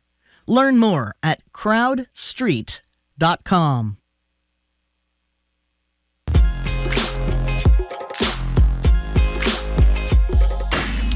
Welcome back to BPR. Jim Browdy and Marjorie Egan. We're streaming at youtube.com/GBH News. In a couple of minutes, we will do what we've done throughout the show today. Take your calls and texts about your reaction to the behavior of the feds in Minneapolis, the killing of Renee Good, the killing of Alex Pretti. But first, we're joined by Congressman Seth Molton, the Marine Corps veteran. The Massachusetts congressional delegation has forcefully decried the federal government's actions in Minnesota. Here's a little bit of what the Congressman Molton had to say over the weekend. Because it is murder. And you pathetic little cowards who have to wear face masks because you're so damn scared couldn't even effectively wrestle a guy to the ground, so you needed to shoot him. This is why ICE needs to be prosecuted. Yeah, I voted to defund it, but ICE, you need to be prosecuted. Congressman Molton joins us now. Congressman, thanks for your time. Good to see you. Good to see you. Congressman, thank you for joining us. Is there any chance that there is going to be any prosecution? It didn't happen after Renee Good, and I think a lot of people are skeptical anything's going to happen this time either. I mean, it's incredible. This is state-sponsored terrorism. Executing protesters in the street is what happens in Iran, right? Remember when Trump just a week ago was saying that we might bomb Iran to prevent them from executing protesters in the streets? And yet he's not willing to stop it in Minneapolis. In fact, he's willing to do everything he can to cover it up, to normalize it, and to make sure that these officers are never held accountable to the law that they're supposed to enforce. So will they be held accountable? Look, I have an abiding faith in America, even though we are severely at a test right now. I mean, our democracy is severely under threat. I think they will be prosecuted eventually, but will they be prosecuted in the short term? Doesn't seem likely so long as the Republicans are in charge. Well, that's what we wait. How do they get prosecuted eventually? I've heard that comment from, actually, maybe you're the second elected official that said that. If it turns out that the collection of evidence is half-assed, the sites are not secured, and it seems to me the only, quote, evidence to rely upon are videotapes, which to me are pretty compelling, but it's not a thorough investigation. How do they ever get prosecuted? I mean, some people don't like the comparison to the Gestapo. I think it's a legitimate comparison to be thinking about. Of course, that was worse in total, but the individual acts are things that we're seeing today. And of course, the Nazis tried to cover all that up. They didn't preserve evidence, and yet there were a lot of Nazi crimes that were prosecuted well after the fact.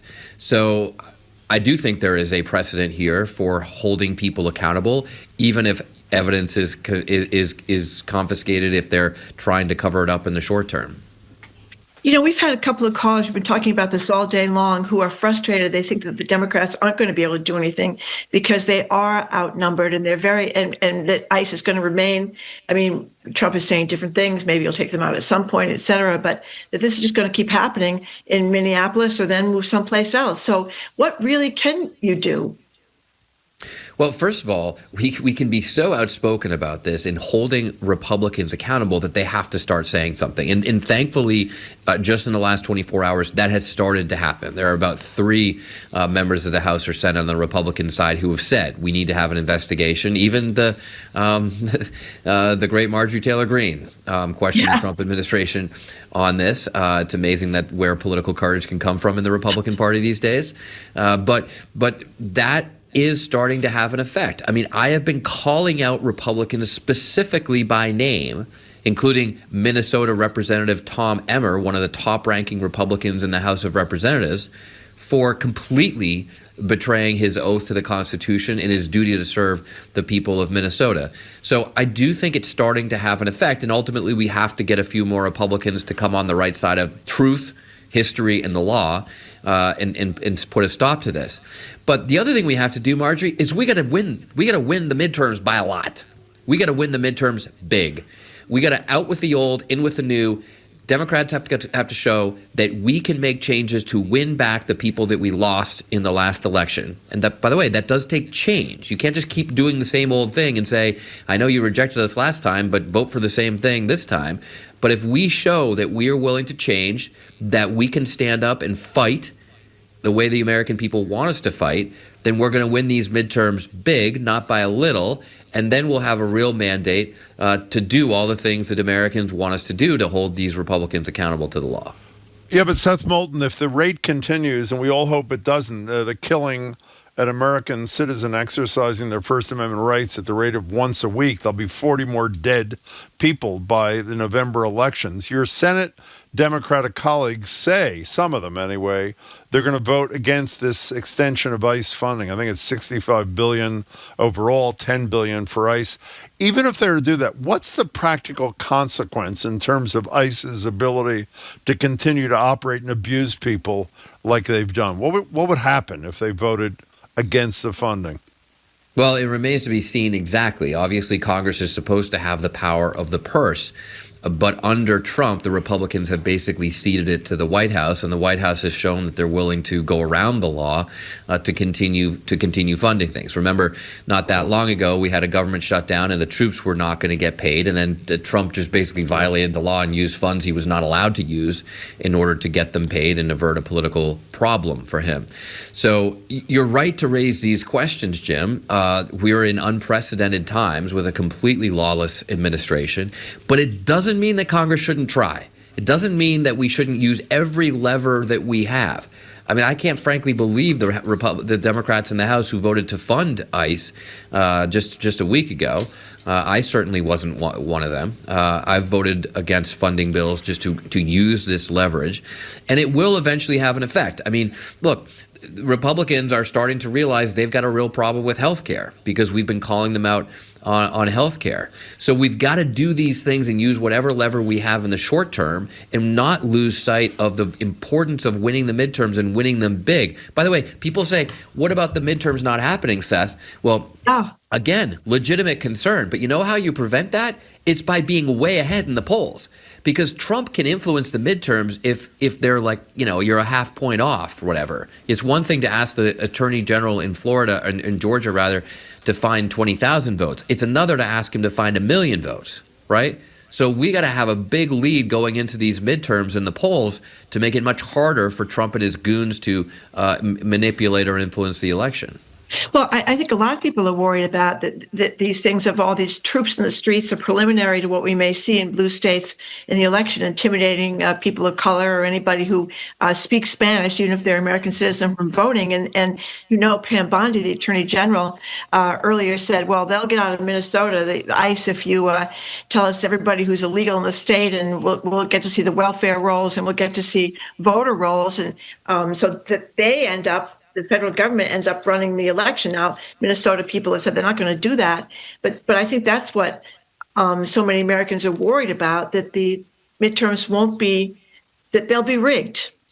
Well, that's why I'm saying, like, there's two things we can do. One, hold public officials accountable. Like, when they come to testify before Congress, we need to ask them questions about how they're going to handle themselves in the midterm, including military officers who come before the Armed Services Committee, for example. But the second thing is we've got to put ourselves in a strongly winning position, not where we eke out a win just based on opposition to Trump, but where people are affirmatively choosing Democrats so that we can win by a lot. It makes it harder for Trump to influence the elections. But I'll tell you what, in the meantime, I'm not glossing over the fact that more Americans are going to get hurt. And we'll do everything we can to try to stop that. But look, it's a frightening time. It's a frightening time for America. I would love to come on your show and tell people, don't worry, we've got it all under control. But the honest answer is we don't. And when my sister, writes me over the weekend and says, Seth, you're going to tell me when we have to leave, right? Like when I have to take the kids and go to Canada or something. I mean, she was deadly serious after seeing what happened on the streets of Minneapolis. And I met with a constituent in a Massachusetts resident in Lowell who said, she's a black woman, and she said that every time her daughter just flies to Massachusetts and deals with customs and border officials or whatever, they question her, reading her the Riot Act and asking her if this is your real name. And by the way, she said, my family came here in the 1600s.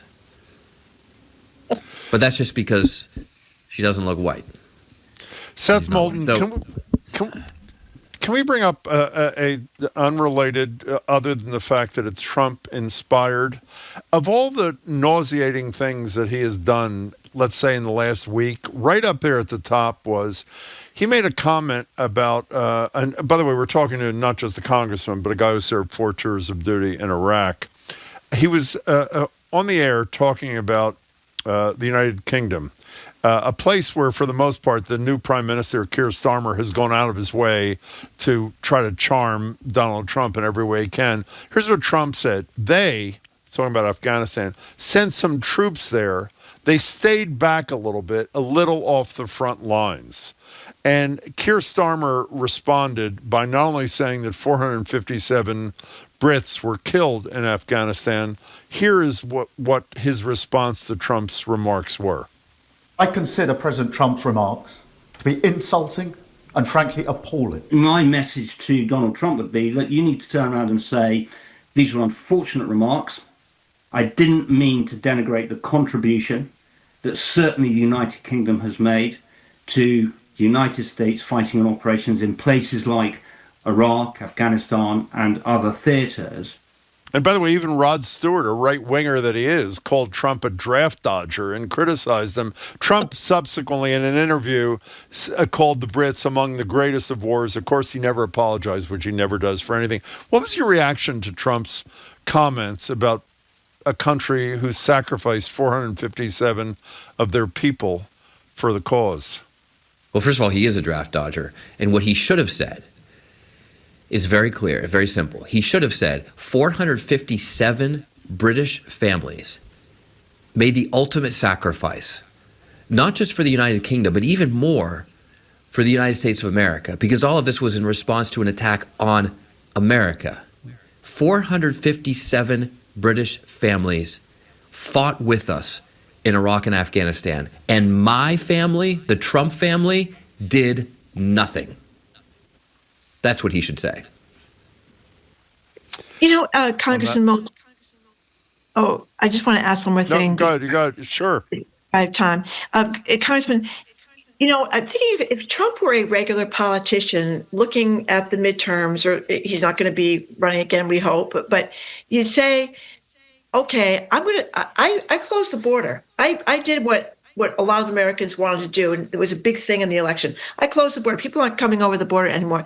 Just declare victory, emphasize that he's done that, and then go back to talking about how much it costs for a hamburger or the economic issues or the home issues. So is he just hypnotized by Stephen Miller? I mean, obviously, this is not helping him or the Republicans. Nope. What's up, do you think? Nope. He's hypnotized by Jeffrey Epstein. And okay. I know this, to some people, this will sound political to bring this up, but I honestly think this is what's going on. He is creating all this chaos because at this very moment, the Epstein files are supposed to be being released. The only thing that has ever hurt him with his base. And whether it's Venezuela or Greenland or Minneapolis, he wants the news to be about anything other than Jeffrey Epstein, because that's actually what could hurt him. Seth Molton, thank you very much for this. Good to see you. Thanks for your time. Good to see you too. Appreciate it. Be well. We have been speaking with Massachusetts Congressman Seth Molton. We very much appreciate his time. Okay, so we're not going to take a break. We're going to do what we've promised. And every single hour, we've taken your calls and texts about the situation in Minneapolis, the killing of Alex Pretti, the response, the killing itself by these federal agents, the lying by people in the administration from minutes after the killing through today. We want to get your reaction, what you think we should do. 877-301-8970 is our phone number. Before we do, though, as you're calling in, Governor Healey did a press conference about an hour ago, and the intention was just to talk about storm response, and she was asked by reporters there about the killing of Alex Pretti. Here's part of what she said. We saw immediately efforts to smear Alex Pretti and who he was. We saw lies, absolute lies. Look at the videos. We saw lies, and now more has come out.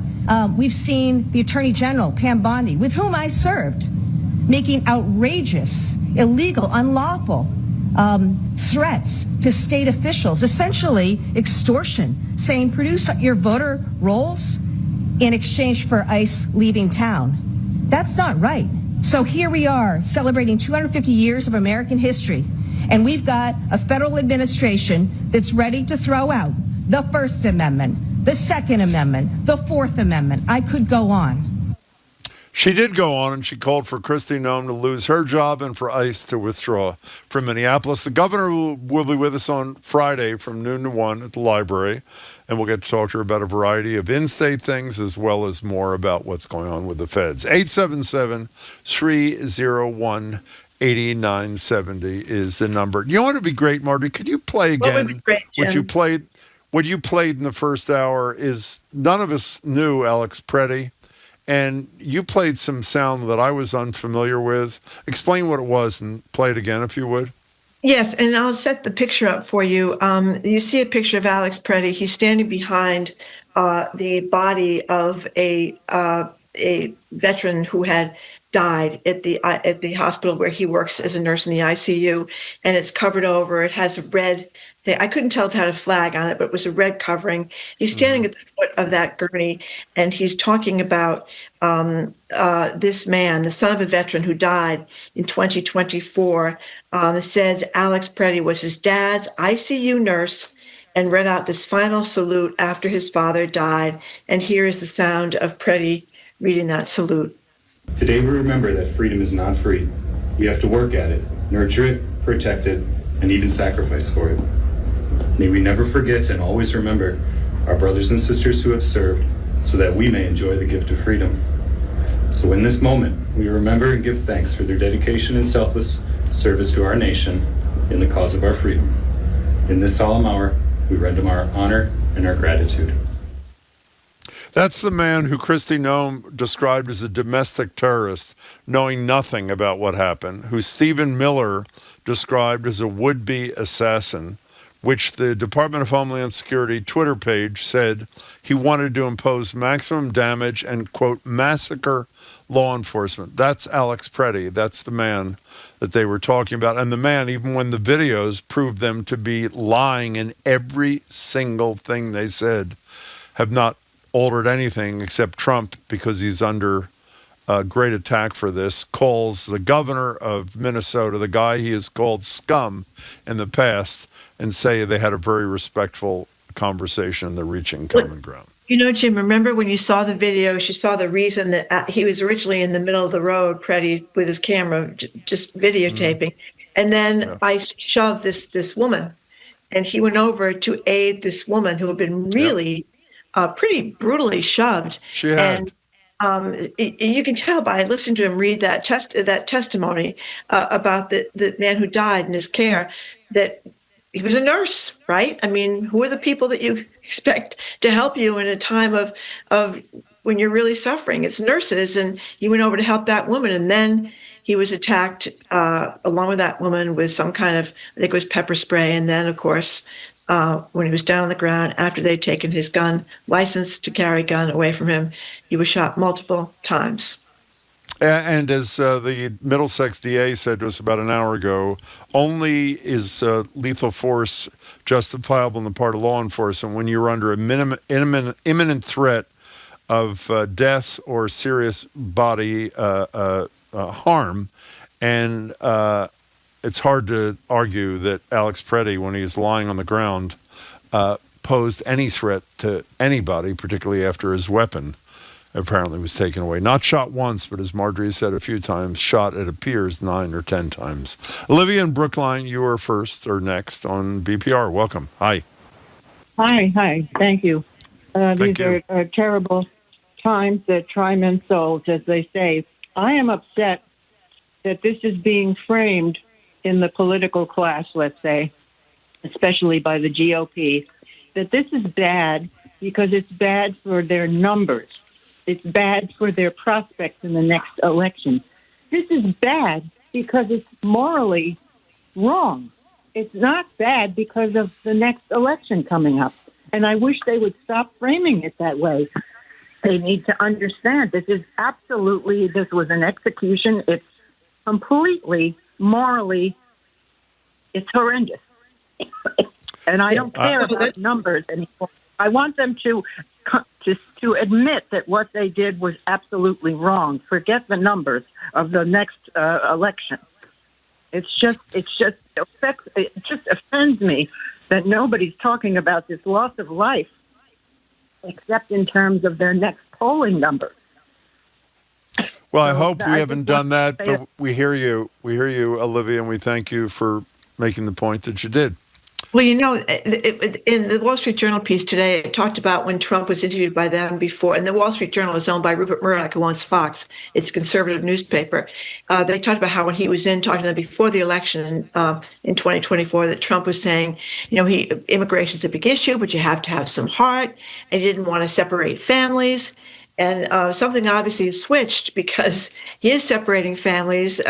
We've talked about many children being detained, including that 5-year-old child we talked about a few days back who was taken from his mother and taken with his father to a detention center. I believe it was in Texas. Is he back? What's going on with that? As far as I know, he's still there at a detention center. So the hard part clearly has gone out of the president at this point, and has obviously gone out of his agents that are on the street. I don't think that they're being very heartful in their efforts to detain people. 877-301-8970. Julie in, I think, Amesbury. Hi there, Julie. Hi, thank you so much. I just wanted to mention that I was very taken back by the fact that his parents had to come out with a statement just hours after his killing and talk about Alex's character and ask us to do something. And, we've all lost people in our lives, but to think that, just hours after you've lost your son, you're asking of that. And I saw that Obama reposted it and Bernie Sanders reposted it, and I was grateful for that. But I just can't imagine his family having to think of doing something like that. And the other thing I wanted to mention is just the pure violence, like the officer that pushed the woman into the snowbank with 2 arms, at full force, and then slamming the gas canister against Alex when he was down on the street. It's just a bunch of thugs, and it's unimaginable, but we're seeing it in real life. Julie, thank you. I think you described it perfectly, sadly. But remember, Julie, thanks. The guy that's in charge, Mr. Bovino, said that it was the agents that were the victims here, that they were the victims here. And by the way, Alex Pretti's family, as that caller just said, called out Trump for his lies, called them sickening and disgusting, the way that he was twisting the meaning of their son's life. Can we play that sound one more time if people weren't listening in the last hour? Here is Bovino, who is the self-created commander. There's no title that he is. The title he has taken doesn't exist, but he is obviously in charge in some fashion. Here he is talking to CNN's Dana Bash, who did a brilliant job with him, saying who the true victims were on Saturday.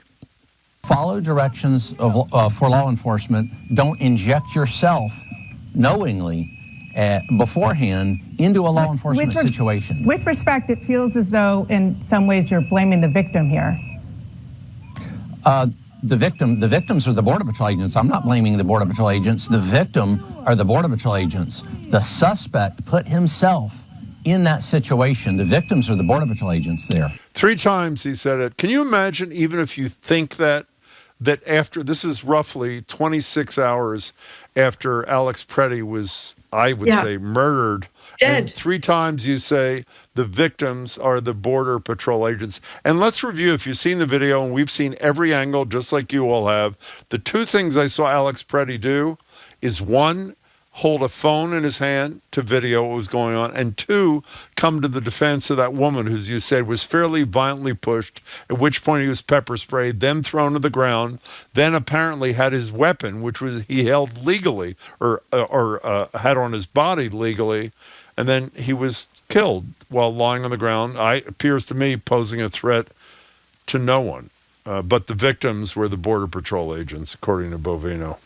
You know, I want to play another piece of sound. I know sometimes when actors weigh in, people say, oh, why don't they just shut up and act, or the sports people, why don't they just shut up and play? Me. I think this is a very moving remark from actress or actor Natalie Portman. People remember, I mean, she's been on a lot of shows, but one of the things she did, Black Swan was one of her big movies. Anyway, she's interviewed at the Deadline at the Sundance Film Festival about Alex Pretti's killing, and here's what she had to say. What's going on in our country right now is absolutely horrific with what the federal government, Trump's government, Kristi Noem, ICE, what they're doing is really the worst of humanity. And then we also have the best of humanity for the way people are showing up for each other in community, and Americans coming out to support each other and protect each other and fight against injustice. So I could not be prouder to be American right now by the way the Americans are acting. And I could not be sadder to be American right now with the way the government is behaving. I hadn't heard that. That was totally beautiful. Isn't that great? That was really and great. Really, people are now risking their lives by exercising their First Amendment right to protest, which has always been something, you know, that we have been entitled to do. And they have been remarkably peaceful in Minneapolis. I mean, you've seen, I don't even think I've seen a broken window. Have you seen any looting or carrying on or misbehaving? Anyway, 877-301-8970 is the number. Here's Richard. Jonathan, I'm sorry. We've been holding up the calls for a long time. Is that okay? Jonathan in Stowe. Hi, Jonathan. Welcome. Yes, how are you? You know, Good. AI, there's a lot of negative coinciding with AI, but there's one positive is you can look up any question, and the question I asked is the private prison industry who owns the immigration detainment centers benefiting from Trump's immigration policies? First word, yes. Yeah. They're massively benefiting, two companies, GEO Group and Civic Corps, massive profits. Also, how much stock are Republicans put into the private prison industry? In addition, who is one of the biggest donors to the Trump campaign? Republicans, the private prison industry. Who had their annual conference during his last term at Mar-a-Lago? The private prison industry. So I get really frustrated because people bring up everything except for what's obvious in the money trail. And I mean, I feel like a broken record, but in my opinion, we have to start electing people who aren't owned by corporate donors. And those people, you know, I just don't see any way out of this because obviously just calling out morals isn't working. It's it's terrifying.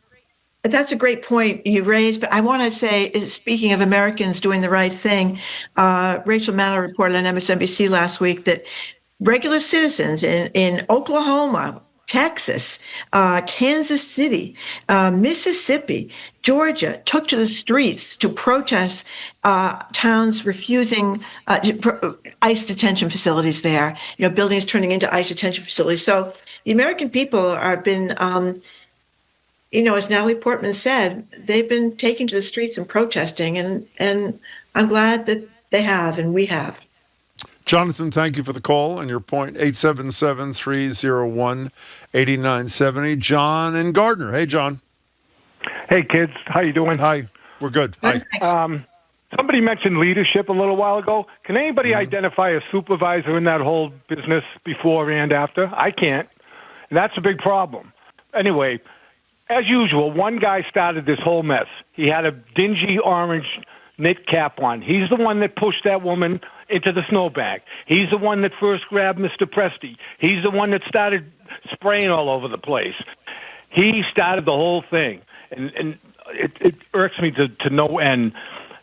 Jim, I'm surprised you didn't see this. I'm pretty sure I saw it in the Dana Bash interview with that blankety blank Bovino. Freeze framed a shot that showed from the side of the street that it was on that officer, and he was like a gray coat or a green army jacket, reach in and take the gun off the guy's hip. And he was standing right next to the guy that shot him. Now, I don't know if anything was said, but it seems to me the guy should have said, I got the gun. But after he got the gun and started removing himself, the officer that shot him pointed straight down and shot him 3 or 4 times. It's unbelievable. And then back to that guy with the gray coat. From the other side of the street, did you see the angle that it was kind of between 2 cars, the back of one car and the front of another from across the street? Anyway, in that one, that guy in the gray coat comes running towards it, and it looks like he's sneaking away. But he's got the gun. So I don't know what that was about, but apparently he wasn't running away. John, before you continue. Prison guard. Weren't you, John, a prison guard? Yeah, he was. Yeah, so you know something about recreation officer, yep. Yeah. John, but what I learned from a couple of police chiefs last night, we should have asked when we had the Middlesex DA on, is when law enforcement people spot a gun, they yell gun so their colleagues know it. And then as soon as the gun is retrieved, as that guy did, they're supposed to yell gun retrieved.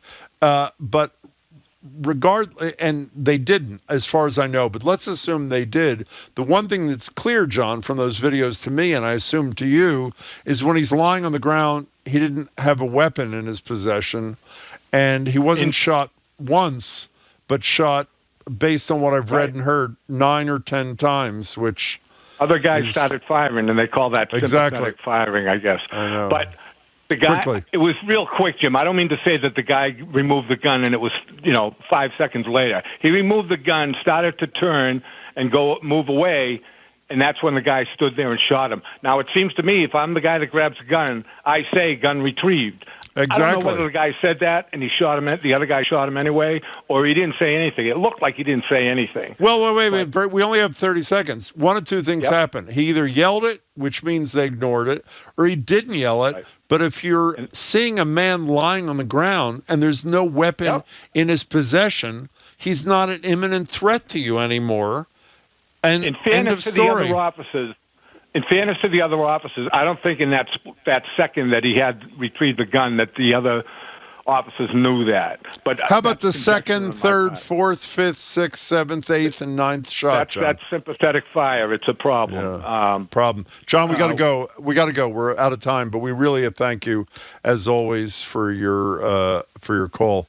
Jared, do you watch these videos nonstop this weekend like all of us did? I did. I was just thinking that I think I've been so worried about the truth and fact and pictures not standing up for themselves anymore as it gets manipulated, both in the way people digest it and talk about it, but also in the way that they're literally manipulated. But it's dawning on me that it's the full picture that really matters. The fact that he was somebody who loved his dog, who loved his patients, who loved veterans, who had loving parents.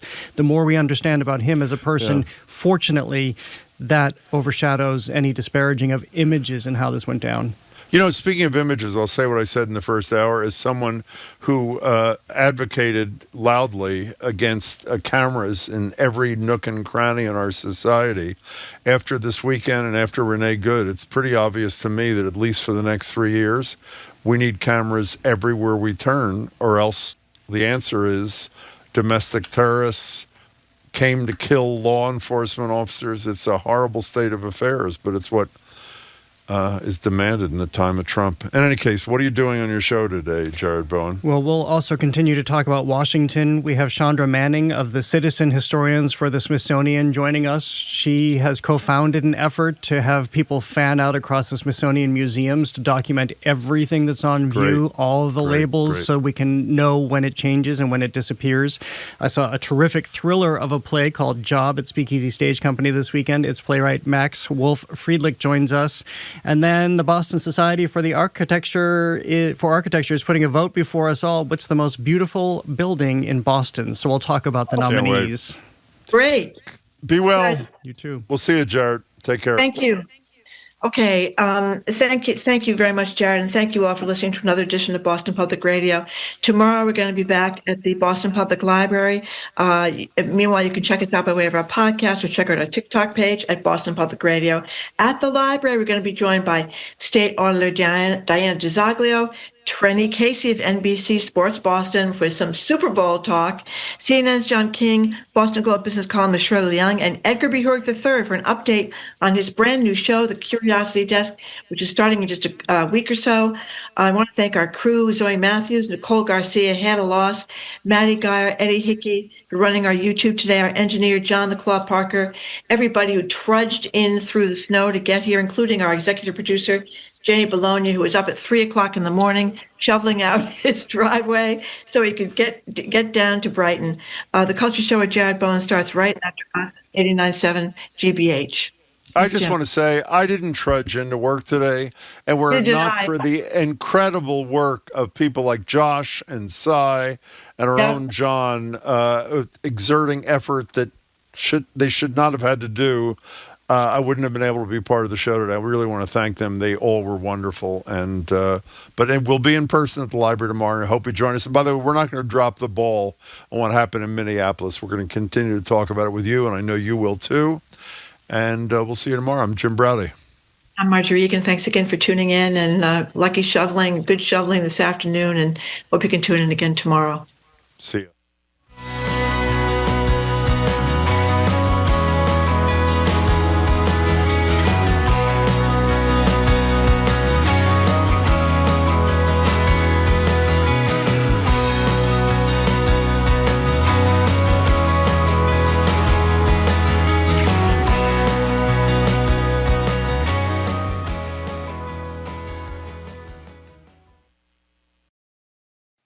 What's trending? What's interesting? What's going on around town? We're talking all things arts and culture on The Culture Show, next on GBH 89.7. Funding for our programs comes from you. And Brightbound. It's never too early to start thinking about what comes next, and Brightbound helps students from middle school through high school discover rewarding careers. Learn more at BRITE.bound.org. The next American Masters explores the incredible life of Elie Wiesel, Holocaust survivor and Nobel Peace Prize-winning author of Night. Don't miss Elie Wiesel, Soul on Fire, tomorrow at 9 on GBH2. You're listening to 89.7 WGBH HD1 Boston. Online at gbhnews.org. GBH News. What matters to you? I'm Jared Bowen. Coming up on The Culture Show, the Trump administration's attempts to control the content of the Smithsonian. The latest target, the Smithsonian's National Portrait Gallery, where language about President Trump's 2 impeachments were removed. In response to sustained scrutiny from the administration, historians and volunteers have been fanning out across the Smithsonian network, racing to capture and create a public record of how the institution is telling its stories right now, before they're rewritten or removed. Chandra Manning, co-founder of Citizen Historians for the Smithsonian, joins us. Then a play about work, power, and online hell. Job is a tense showdown between a spiraling young tech worker and the therapist who will decide her future. As the thriller opens in Boston, its playwright Max Wolf-Friedrich joins us. And what makes a building, park, or structure beautiful? And who gets to decide? The Boston Society for Architecture is asking the public to weigh in through its People's Choice Award. This year's contenders range from a neighborhood library to a winding pedestrian bridge to an animal barn. We'll look at what these choices say about design and daily life. That's all right now on The Culture Show. The Culture Show is made possible in part by a generous contribution from the Fiducia Fund, proud to support this station's arts and culture programming.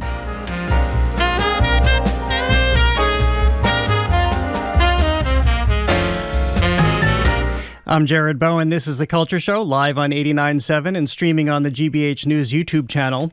Last August, the White House announced a sweeping review of the Smithsonian Institution, including its current and future exhibitions, wall texts, and even some internal communications. It was part of an executive order by President Trump titled Restoring Truth and Sanity to American History. and the administration has not let up. It's a move that prompted a grassroots response led by historians who wanted to make sure there is a public record of what's on view right now. Called Citizen Historians for the Smithsonian, they mobilize volunteers to systematically photograph what's on view, not just artifacts, but wall labels and explanatory text, creating an independent, time-stamped record across science, art, culture, and history, so that the public has a reference point if this history is ever erased or revised. Chandra Manning is one of the co-founders. She's also a professor of U.S. history at Georgetown University, a best-selling author, and a former National Park Service Ranger. She joins us on the line to talk about it all. Chandra Manning, welcome to the Culture Show. It's great to have you here.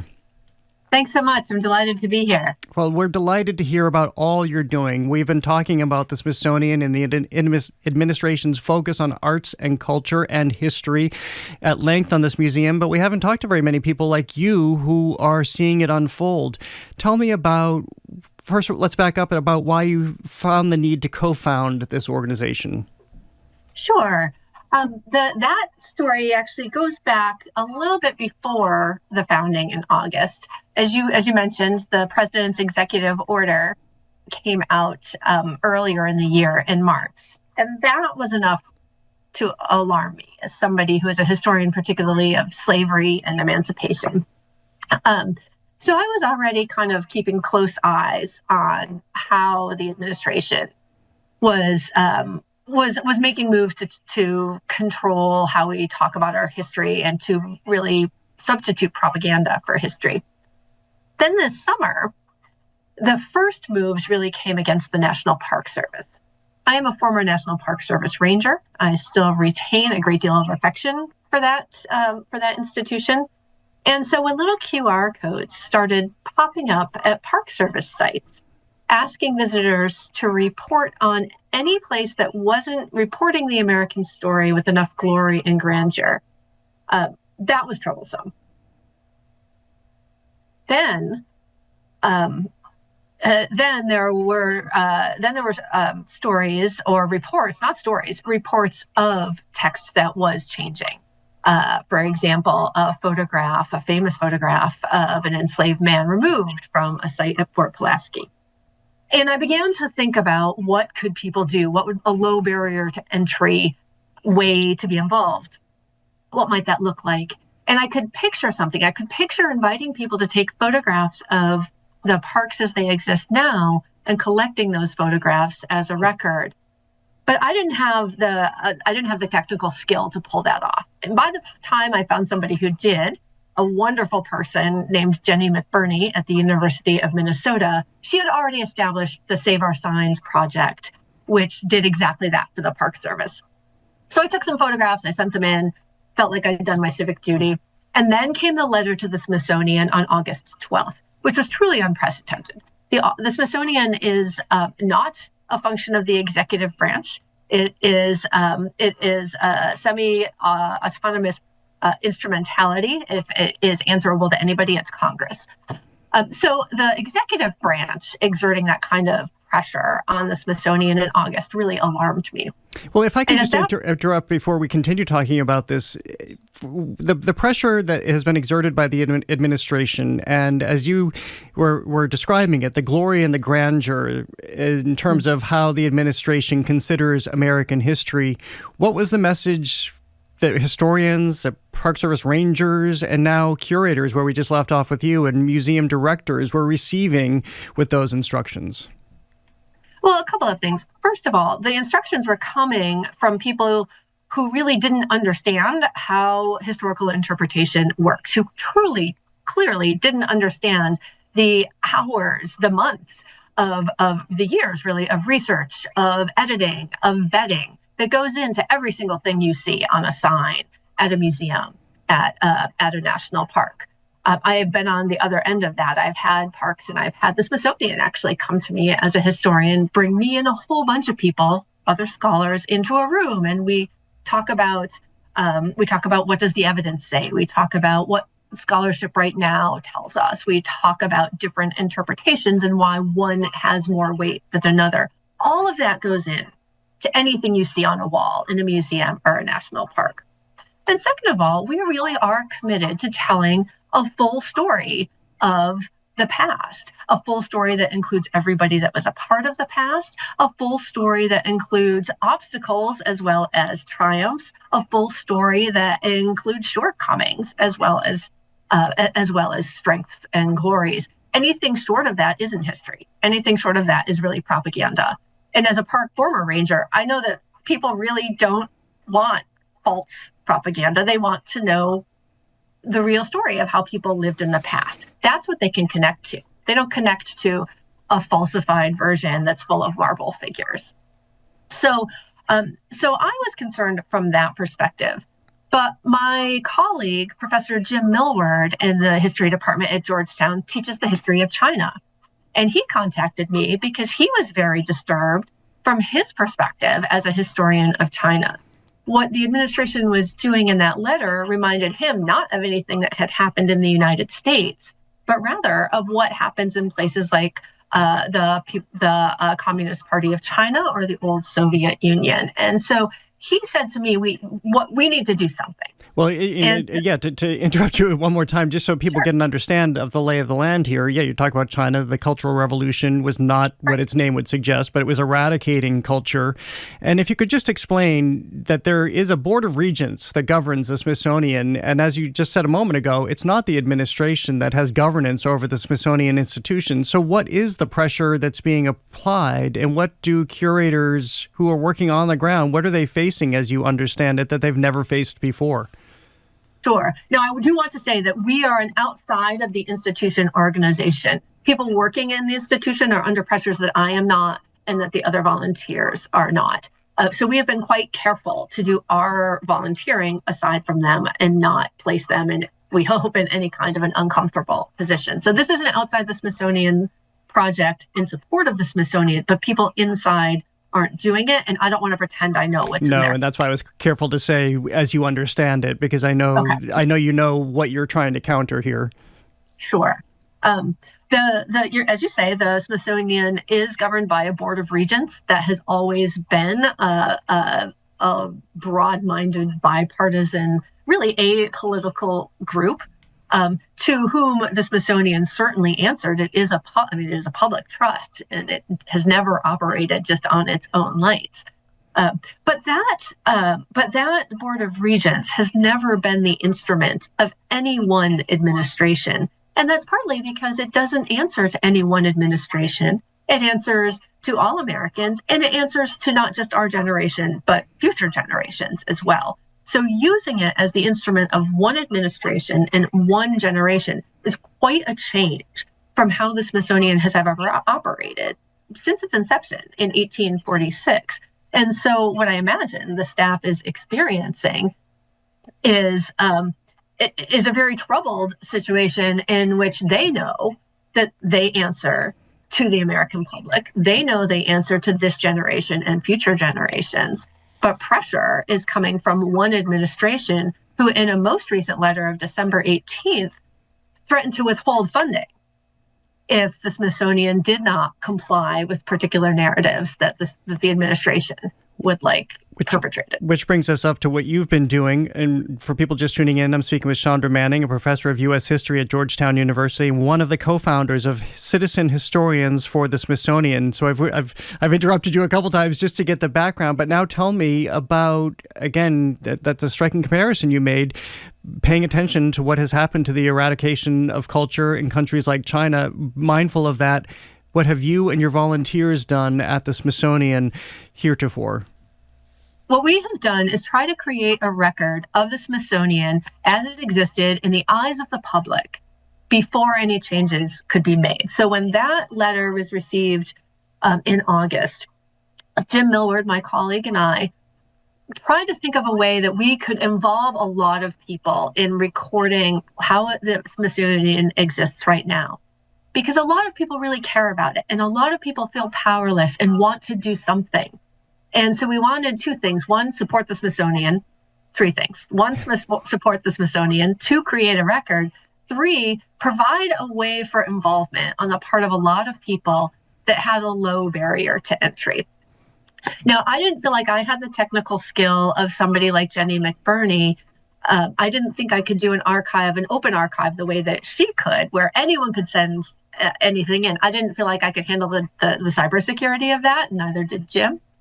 Luckily, we made contact with a graduate student named Jessica Dickinson Goodman, who does have a tech background, and she's the real brains behind the operation. And together, the three of us created an infrastructure whereby we created a folder for every single exhibit in all of the Smithsonian museums, plus the Holocaust Museum, plus the National Zoo, where every exhibit has a single folder and they're all in one kind of long outline. And we called for volunteers who wanted to take pictures of the Smithsonian. And together with super volunteers we called captains, who helped us assign certain individuals, one individual to every single exhibit, we then gave the link to that exhibit to the person assigned to the exhibit. And then that person went and they photographed that exhibit. And they took 3 kinds of photographs. A whole room shot, what did it look like? To understand context. If you had walked in August or September, what did it look like? Then they took shots of particular objects or particular panels or particular paintings. And then they took objects of text, either interpretive text or like a tombstone saying what an object was. And they uploaded all of these into their given file. And they went out and they did this. And we got these volunteers in a way that sounds so archaic now that you would think that we'd send out a passenger pigeon or something. But we just had a couple of neighborhood listservs. Hey, who wants to help save the Smithsonian? And it took off like wildfire. People received the message and they forwarded it to people who forwarded it to people who forwarded it to people. And we had hundreds of volunteers within about 2 weeks. Our numbers now are at about 1,700. But within 2 weeks, we had hundreds of volunteers. We got the exhibits all assigned. And before the government shut down on October 12th, those volunteers took over 50,000 photographs. We have them uploaded. And it's done. It's captured. What the Smithsonian looked like before October of 2025 is captured. Not the highest quality, these are people's phones, so it's not super high quality in all cases, but it exists. It is a record. And we can tell you what it looked like before changes happened. And I'm sure a lot of people are wondering what it looks like now. We just recently talked on the show about, and this was highly covered, about the removal of signage with the image of President Trump, that the signage now omits any reference to his 2 impeachments. And this was language that was very incendiary, according to the administration from the start, because it didn't lift up with the glory and grandeur, again, as you described, our nation. So are there other instances that you've already become aware of where exhibits have changed, presumably at the order of the administration? In the Smithsonian's, no, not that we know of yet. And our volunteers are fantastic. And they really are. They are regular people from throughout the Washington, D.C., Virginia, and Maryland area. And so they're going back. The people who took photographs are going back and they're checking. So far, the only one we know about is, as you say, the removal of the one by President Trump's portrait. I will say that what's notable is that every other president has a long sort of narrative about what happened during his term. President Trump's has just dates. That's it. And so it still stands out in a way that raises questions, that's for sure. I mean, it almost makes you wonder if the approach was, well, if you can't say anything nice, don't say anything at all. But it is troubling. It is troubling that you can't take that approach to how we tell our history. You can't take the approach that you only tell the stuff you like or you tell nothing at all. But no, we don't know of more within the Smithsonian. I will say that there have definitely been documented changes within the National Park Service. However, most recently is the entire removal of entire displays at Independence Hall in Philadelphia that attempted to grapple honestly with the paradox of the Declaration of Independence and the founding of the nation and the reality at the time of slavery. There was an exhibit there that had been the product of many, many years of cooperation between scholars, between local communities, between the Park Service. And it was a really, really good example of how how to be grown-ups about history, how to understand achievement and shortcoming at the same time. Its erasure from the Park Service makes us worried about what will happen at the Smithsonian. And glad that we have the record that we do, but also has us thinking about, okay, well, what do we do when it happens? Well, and I wonder about that time, because you think that you and the hundreds of volunteers have staved off any change because everything has been documented. Do you have a sense of its effectiveness and why that may be surprising to some that there hasn't been more change? I'm not sure. I mean, in a perfect world, what we hoped would happen is it was a giant waste of time because nothing changed at all. I could live with that. That would be a win, really. We've already seen the one change in the National Portrait Gallery, so I suspect that there is more to come, in particular because the text that the administration demanded that the Smithsonian hand over has just been handed over this month in January. And I imagine that a review will begin and that any changes we see will be after that review. So I would love to say we staved things off. I don't feel confident that we have.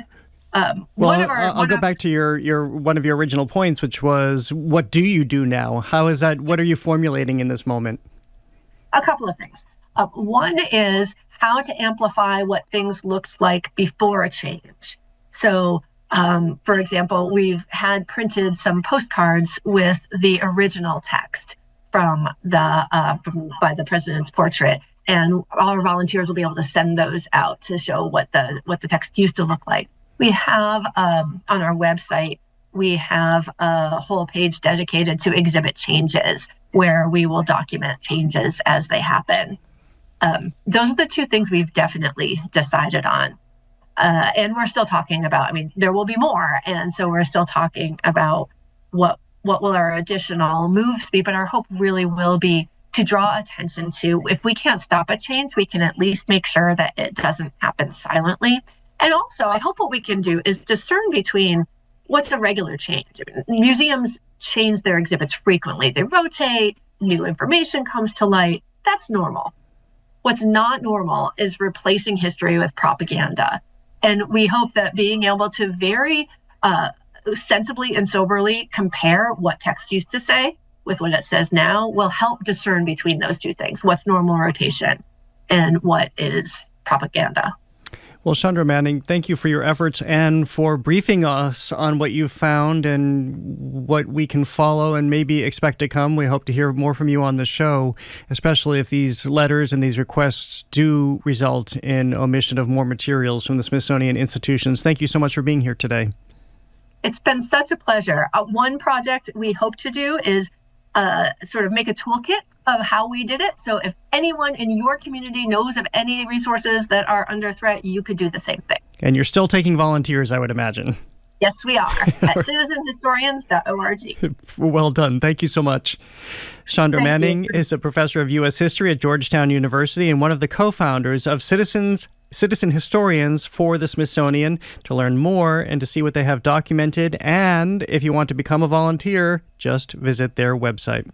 Coming up, a workplace meltdown that becomes a mandatory counseling session. That becomes a psychological standoff.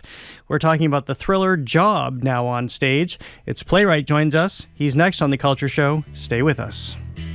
The Culture Show is made possible in part by a generous contribution from the Fiducia Fund, proud to support this station's arts and culture programming.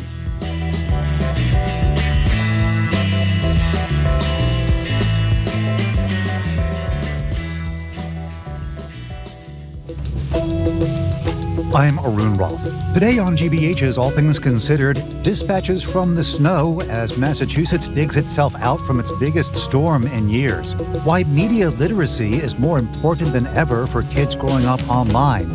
And after the second fatal shooting of an American citizen in Minneapolis at the hands of an ICE agent, why some say federal immigration officers are way out of their depth. That's all starting at 4 on GBH 89.7. Funding for our programs comes from you. And the Cambridge Homes, a nonprofit independent and assisted living residence proudly serving the Cambridge community and local seniors for more than 130 years. Learn more at thecambridgehomes.org/tradition. And Cambridge School of Culinary Arts in Porter Square, offering teen and adult recreational cooking and baking workshops, series, and cooking couples classes for culinary enthusiasts. CambridgeCulinary.com. And the Cape Cod Foundation, committed to building resources to support community life on Cape Cod, including environmental conservation, arts and culture, and community development. Learn more at capecodfoundation.org. From your neighborhood to your newsfeed, GBH News is your trusted source for the news that matters to you. Find us wherever you are at GBH News and always at GBH 89.7. GBH News, what matters to you.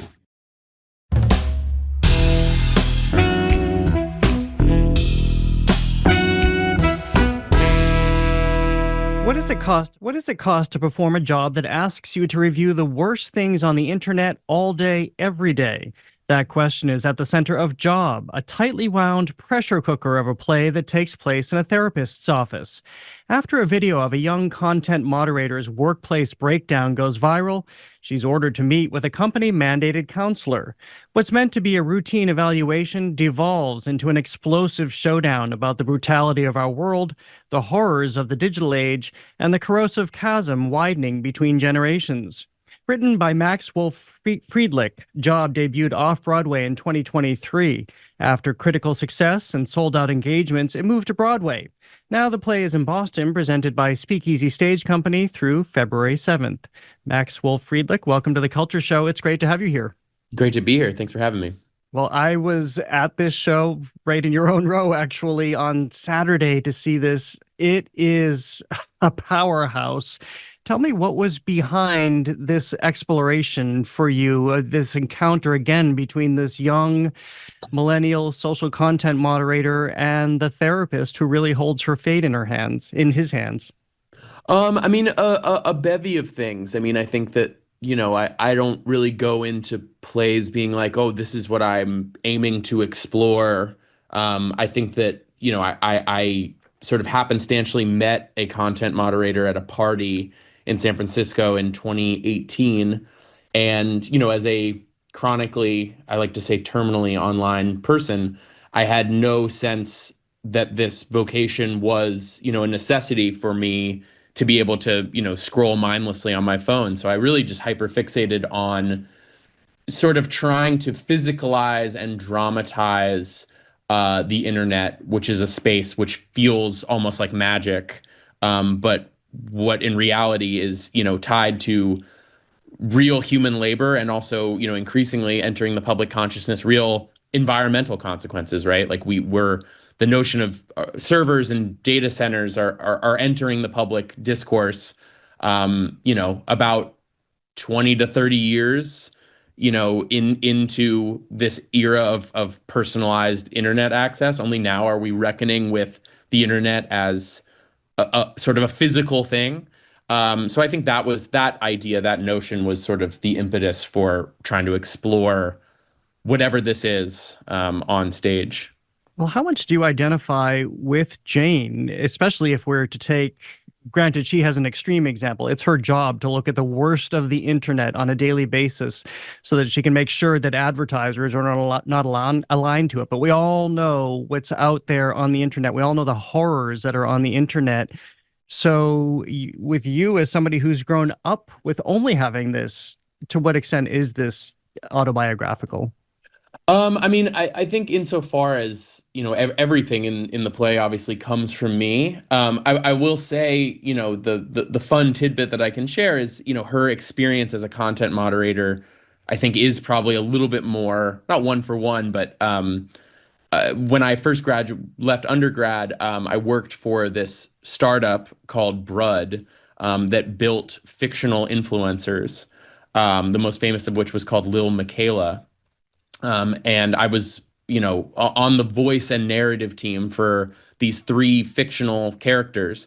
And this is a pre-AI fiction. Like, we weren't trying to conceal that fiction from anyone in the way that it wasn't about deep fakes. I mean, if you look up that account, Lil Michaela, it's still active. It looks pretty overtly fake. But I had this job, where at one point I was, reading the messages and honing the voices of 3 digital people.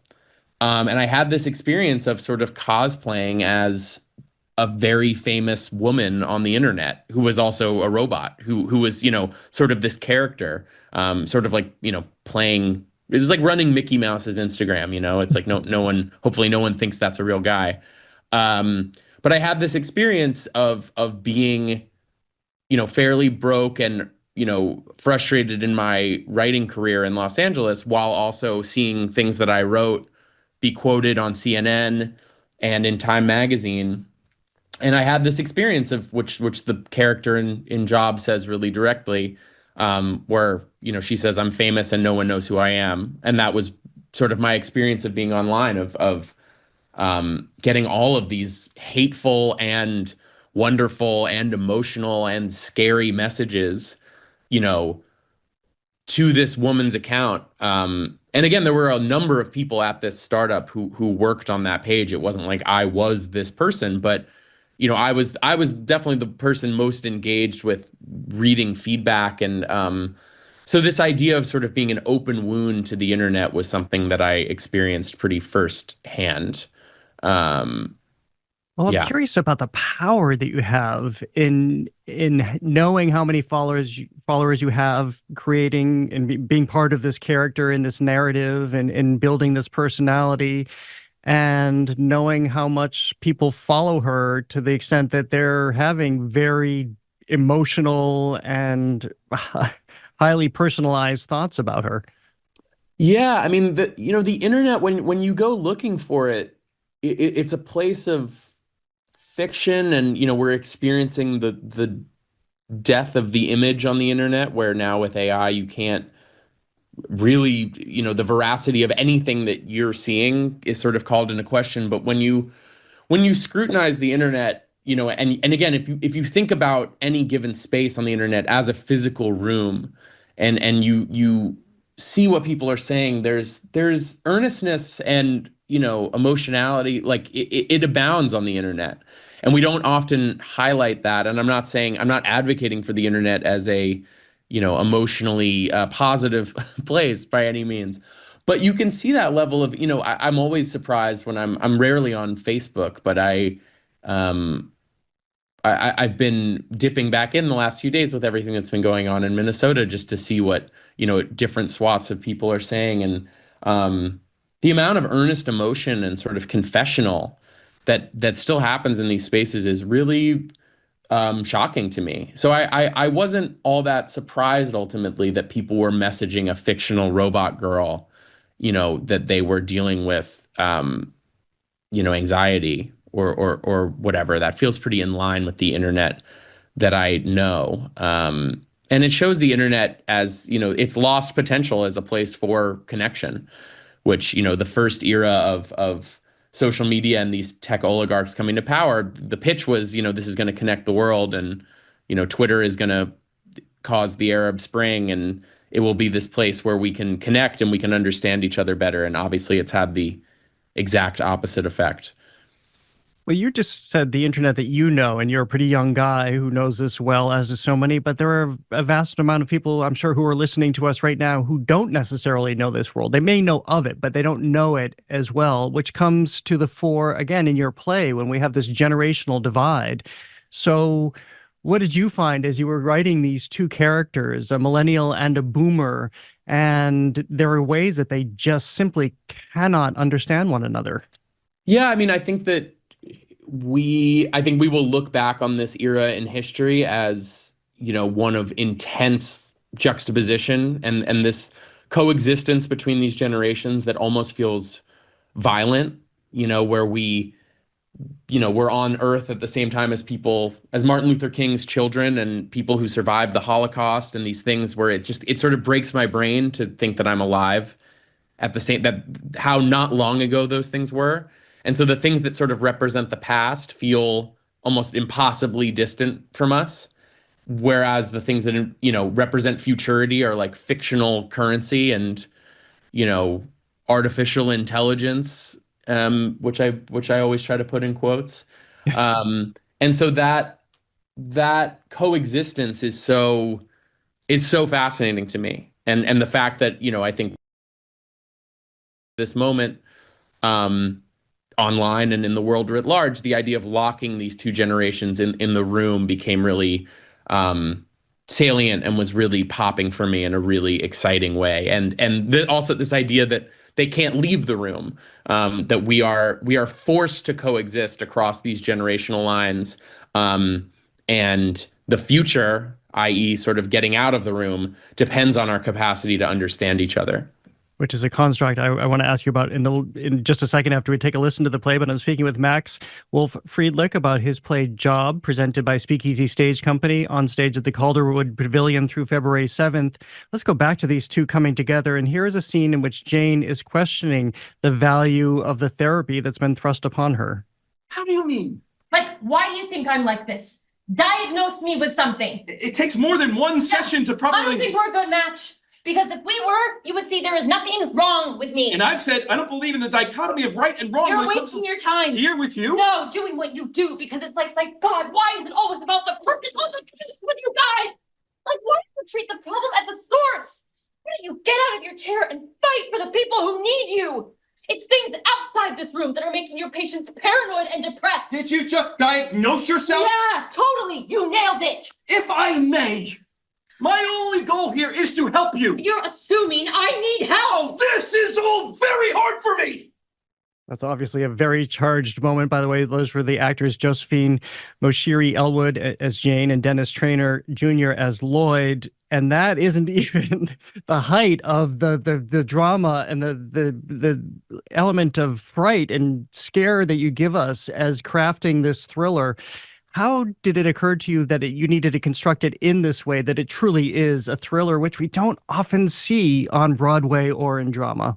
Well, I think that I worked in digital marketing after this, sort of somewhat dystopian tech job. And again, I'm a creature of the internet. And I also, I started seeing off-Broadway plays, when I was 10 or 11. And I often had the experience of being the youngest person in the audience. And my whole, mission or goal as a not just as an artist, but as a person is to try to engage a new generation with theater. And I think that one way to do that is through genre. And I think genre is incredibly helpful from a marketing perspective. And, across, I also work in film and television. And, we're competing with so much noise to get anyone to see any given thing. And when I was doing Job in New York, we were self-producing it. So there was no infrastructure of subscribers or, the advertising department of a theater. So we had to figure out how to get people to see it. And that actually kind of bled into the development of the play where, it's very easy to recommend a comedy show to someone, right? Because we implied in a comedy show is this will elicit this specific reaction. So if you like that reaction, if you like laughing, you will like this. It's very funny. It's an evergreen way to recommend something to someone. So, and I think a lot of amazing plays are just hard to market because they exist in sort of a nebulous genre space, which is not to say I only want to write sort of genre plays, but really being able to couch this in like, hey, like this is, you can recommend it to people by being like, it's intense. It's like, it's a lot, a lot happens. Like it's high stakes, it's high octane. Like a lot of my favorite plays, and not at all being critical, don't have that. But at the heart of, drama, we had this sort of division of comedy and tragedy. And when you saw a Shakespearean tragedy, you kind of knew exactly what you were signing up for. And when you saw a comedy, you knew exactly, like one ends in death and the other ends in marriage. And that, and yet you still wanted to show up. So I was fascinated by, how genre could sort of inform how we could get the play out there. And I don't want to scare people off because they absolutely need to see this for how riveting it is. But I wonder, this is a question I've never been able to ask before because not a lot of people are doing what you're doing. But I've asked this question about drama or comedy, what it is to write that and sustain it and have it build. How difficult is it to write a thriller and have that intensity, again, in this room where you feel the heat building and building and building so that you can have this high temperature by the end? Yeah, I mean, it's that part just kind of ends up, it's an unsatisfying answer to your question, but that feels somewhat organic, and I'm blessed to develop plays with one of my best friends, and my partner who I live with is also my producer and dramaturg, and so I can feel when it's just like we're having fun in the room, and that really guides the hand of that development, and how to make the play crackle the way that you're describing. Also, you kind of you end up, you write something sloppy, and then you end up going so granular, and you're focusing on should she say but or and here, and then you kind of pull back and are like, wow, this is really intense. But for a long time in the development process, I'm like thinking about each individual word more than I'm thinking about sort of the arc or how it feels for an audience. Speaking of Jane's train of thought, she is pretty unfiltered. She says a lot of things that would not be considered politically correct or would be shocking to people, things that are coming out of her mouth, but it's also a very practical view of the world. Some of them I don't even know if I can repeat on the radio to ask you about them, but in one general sense, she talks about everybody's racist. Everybody has the capacity for racism, whether they want to acknowledge it or not. What was it to write this character, and how much do you see?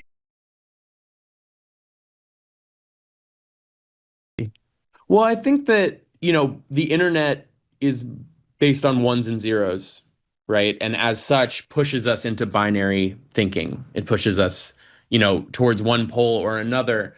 And I think that it's sort of, I think about in our political alignment, the sort of, at this point, sort of myth of Democrats and Republicans, which I think in actuality, most people are some weird third thing, like where that they can't really be defined by these polls as they exist anymore. And we're seeing that more and more with, districts in New York that go for AOC and Trump, where it's like, how do you characterize what that political alignment is? Like, we don't really have a word for it.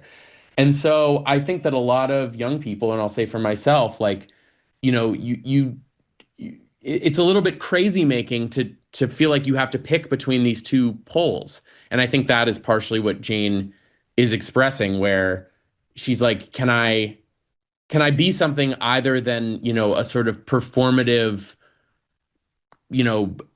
ineffective, bleeding heart, not very genuine, anti-racist person who just wants to not be yelled at and doesn't actually want to do anything to help anyone, or a Nazi. And those are my choices.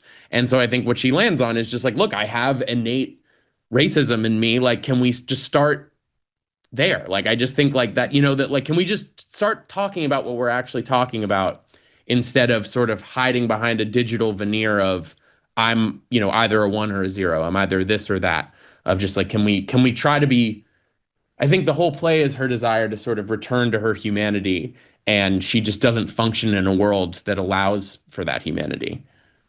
I wonder what it's been like for you to encounter audiences as this has grown, and what you've learned about what you've written by the audience response. And I think about, so as I mentioned, we were both in the same row on Saturday. I saw people come up to you immediately after the play ended. I went in the opposite direction, and I didn't even make it out of our row with people stopping me to ask me what I thought about what I had just seen. It provokes that kind of response.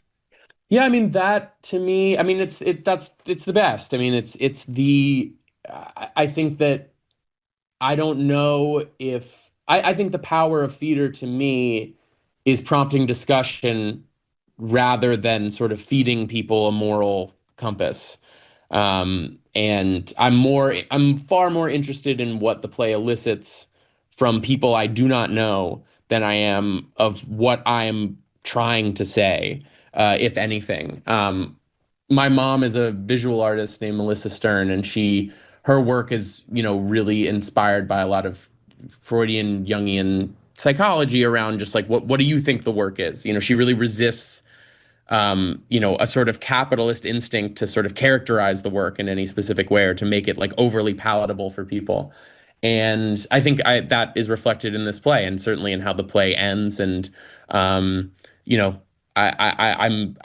so fascinated in how people across racial lines, generational lines, gender lines, sexuality lines, like, respond to the play in ways that you might expect and often would not expect for, someone of whatever identity. And again, that is all of us sort of breaking out of the internet think of ones and zeros and being like, I just experienced this, and not just the play empirically, but, the Saturday, January 24th, 2 p.m. production, which, I'll give credit where credit is due to the play. Like, it moves in such a way that, like, whatever show whatever individual show you see, I think that you might have a completely different reaction just based on little gestures.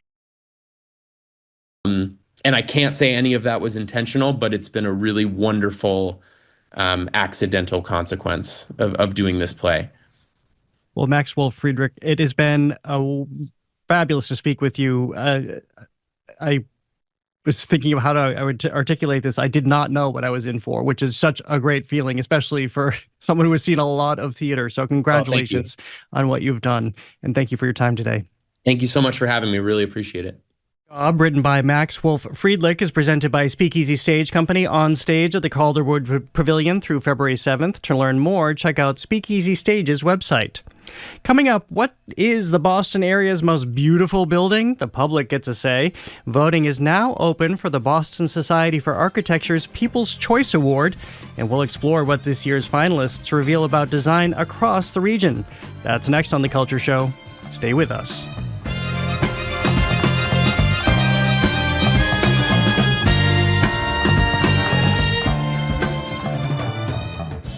Trade. Huge responses from across Europe, from the Danish Prime Minister. Climate. Picture this all filled with ice. Security. Not only do we need to end the war, we also need to prevent the next war. These are global issues, and to understand them, you need a global perspective. I'm Carolyn Beeler. And I'm Marco Werman. Join us for The World each and every weekday. This afternoon at 3 on GBH 89.7. Our programs are made possible thanks to you. And the Museum of Science, featuring superpower dogs on the giant screen. The film journeys around the globe as audiences meet the special dogs who save lives and discover the powerful bond they share with their human partners. More at MOS.org. And PNC Bank, who believes when you pay attention to the details, amazing things can happen. Like when you check the pockets of a jacket you haven't worn since last fall and find $20. PNC Bank, brilliantly boring since 1865. And MIT Sloan Executive Education, offering over 90 short courses that pair MIT research with hands-on frameworks designed to be applied immediately at work. More at executive.mit.edu.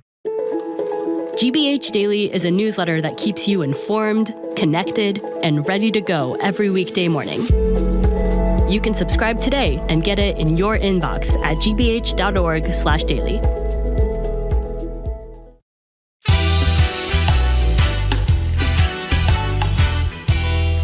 I'm Jared Bowen. This is The Culture Show, live on 89.7 and streaming on the GBH News YouTube channel. What makes a building beautiful? That question is at the heart of the Boston Society for Architecture's People's Choice Award, where the public is invited to weigh in on Boston's most compelling recent architecture. Each year, the same finalists considered for its historic Harleston Parker Medal are also put before the public for a vote, sometimes producing a very different answer than the jury's.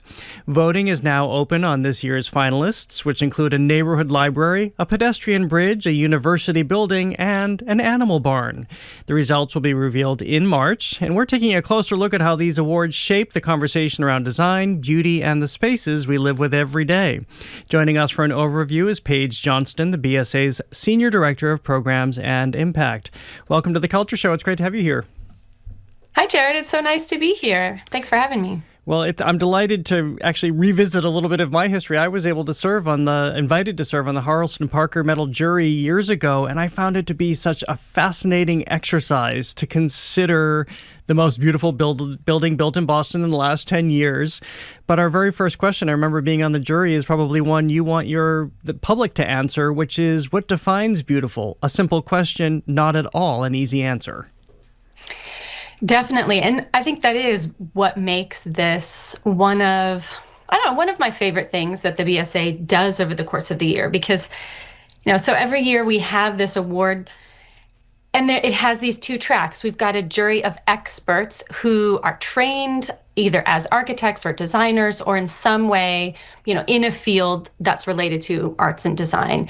So they're steeped in a certain language and certain questions in relation to the idea of beauty. And the public, may have that training, may not, and they come to it with their own set of questions. For the judges, it might be, is beauty about form and shape? Is it about material choices? Whereas for the public, it might be more about, is it how it makes me feel when I'm in this space? Is it about how the light comes in? Is it about how it's changed my relationship to my neighborhood or the block that building is on? So it really allows us to think through that question, not take it for granted that we all understand what makes something beautiful. Well, what I think is so interesting is I remember very distinctly serving on that jury, and definitely my own notions of beauty changed, and I think forever changed as I began to look at buildings after that. Well, let's walk through the 4 nominees, or as they've been winnowed down, for the People's Choice Award this year. And again, if people are streaming on our GBH News YouTube channel, they'll see them right here. Otherwise, they can go on your website and vote as soon as we're done with this conversation. But let's start with the Boston Public Library Roslindale branch from 2022. I think this is interesting because as far as I can tell, it seems most years, more often than not, a library branch seems to work its way onto the list. That's true. Last year, we had a library building that the jury awarded the prize to. And to me, what's exciting about that is that it tells me that the city of Boston and our public library system is investing in these spaces, and renovating them and bringing in some of the most exciting design firms working locally to do those renovations and to rethink those spaces. And we know that printed material is something, and library funding is something that shifts. So to see the city making that investment is very exciting. And public libraries, they have historically been spaces where architecture has been able to play a little bit, but they also have pretty specific functions that they need to hold within them. They need to serve publics of all types. They need to serve people who are there for quiet, for meetings, for research, for contemplation. And so they also act as these anchors in a neighborhood. And you don't want to, I think, from a design perspective, necessarily disrupt a neighborhood by completely rethinking the design of a building that has probably been situated in a neighborhood for, 20, 30, 40, and in some cases in Boston, close to 100 years.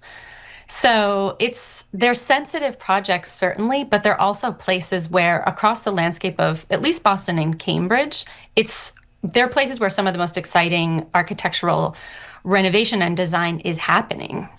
Well, let's move down on our list. And to clarify, I'm not sure if I said this in the introduction, just in short language, we say the most beautiful building built in the last 10 years, but it can also mean a structure or a park. So here, next on your list, we find the Francis Appleton pedestrian bridge from 2018, which people will find on Boston's Esplanade.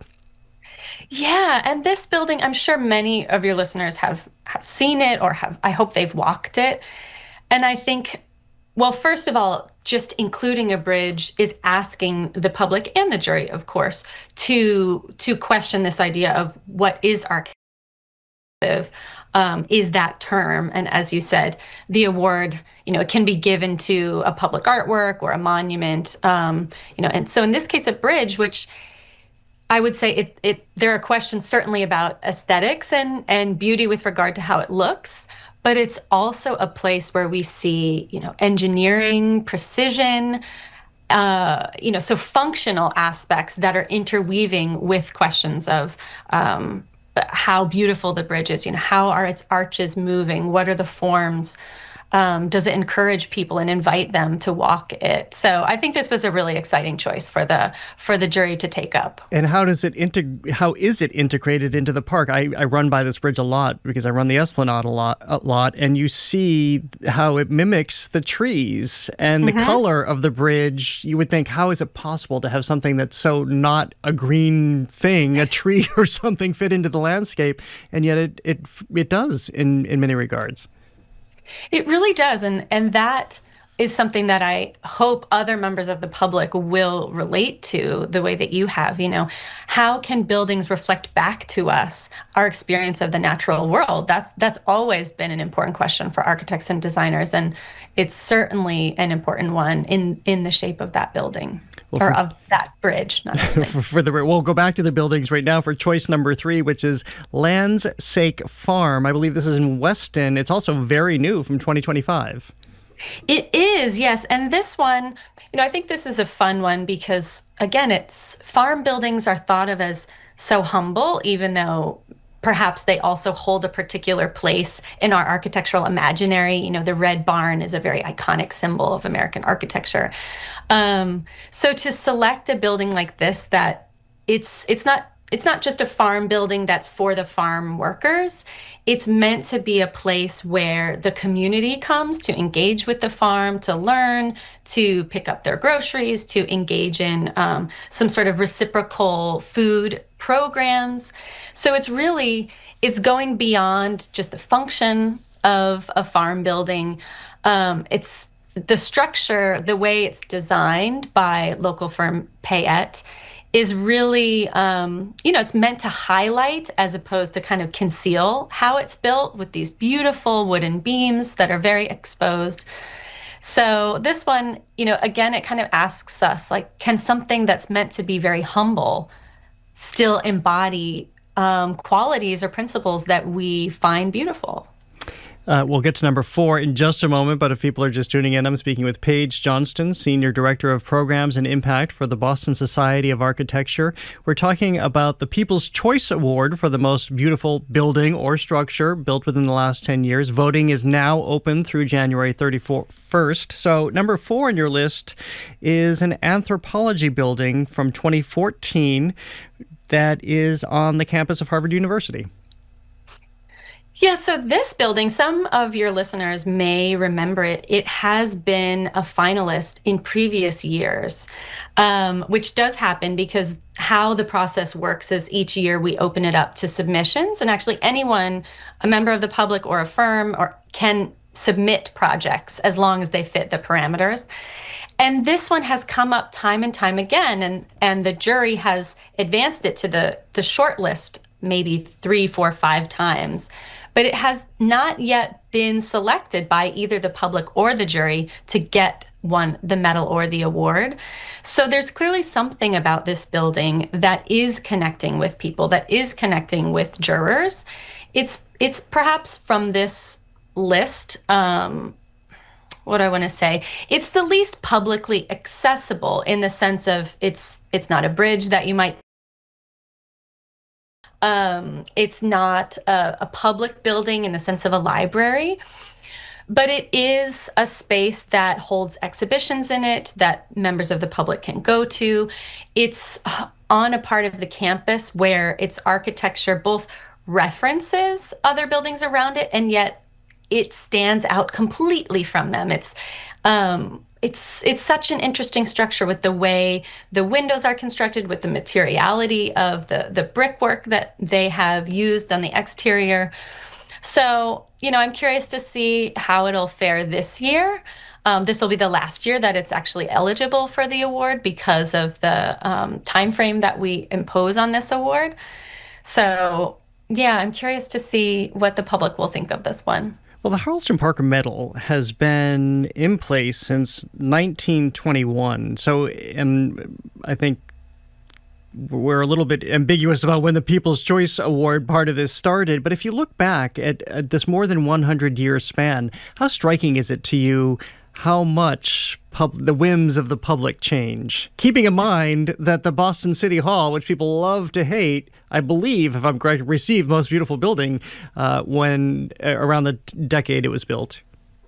Yes. And, people's preferences change. One of the things that I hadn't realized until I was preparing to talk to you was that actually, for as far back as I could go in our archives, there was never a year where the public and the jury agreed and chose the same building. So that right there tells me that there is something different if you're coming to this process as a juror steeped in this language and steeped in certain ways of questioning and looking at buildings than if you're a member of the public who's walking the streets of Boston and Cambridge, looking at buildings that are around them and asking different questions of them. So, so for this year's, if they agree this year, that would be a first as far as I can tell. And what gets uplifted, as you noted, libraries are popular. People, I think, appreciate them not just at an aesthetic level, but also, of course, at the level of they've experienced them, they understand them. Libraries have a place in their life. But we've also noticed that schools win the award on the People's Choice side with some frequency, whether those are high schools and middle schools or university buildings, as well as projects that the public can maybe connect with in another way. A couple of years ago, the Boston Harbor Islands Pavilion won the People's Choice Award. And similar to Landsake Farm, this is a very humble structure. And we'll have to leave it there. Unfortunately, we're almost out of time. But the way people can experience these buildings, I think that's what makes you change and remember that forever. Paige Johnson, thank you so much for being here. Paige Johnson is Senior Director of Programs and Impact for the Boston Society of Architecture. The voting must be wrapped up by February 1st. To learn more, go to the BSA's website. Thank you for listening to another edition of The Culture Show. We'll see you back here tomorrow. I'm Jared Bowen. Have a great day. The Culture Show is made possible in part by a generous contribution from the Fiducia Fund, proud to support this station's arts and culture programming. Spend your afternoon with us. Stay with us for GBH's All Things Considered at 4 and Marketplace at 6:30. But first, the world. A global view of today's headlines from the World Newsroom, right here on GBH 89.7. Support for our programs comes from you. And Safety Insurance, offering auto insurance policies designed to help for when the worst happens. You can ask an independent agent about safety insurance. Safety Insurance will help you manage life's storms. The Roadshow is rolling into Savannah to see if they can get on track with some fabulous finds at the Georgia State Railroad Museum. Guess the top find on a new episode of Antiques Roadshow, tonight at 8 on GBH2. Support GBH and unlock the best of NPR and PBS, all bundled in one. That means you can enjoy a treasure trove of your favorite public television programs in the PBS app with GBH Passport. On top of that, you get all NPR podcasts, early access, and bonus episodes from some of your favorite shows with NPR Plus. It's a super bundle for super public media fans. Find out more and unlock your member benefits today at gbh.org/superbundle. You're listening to 89.7 WGBH HD1 Boston. Online at gbhnews.org.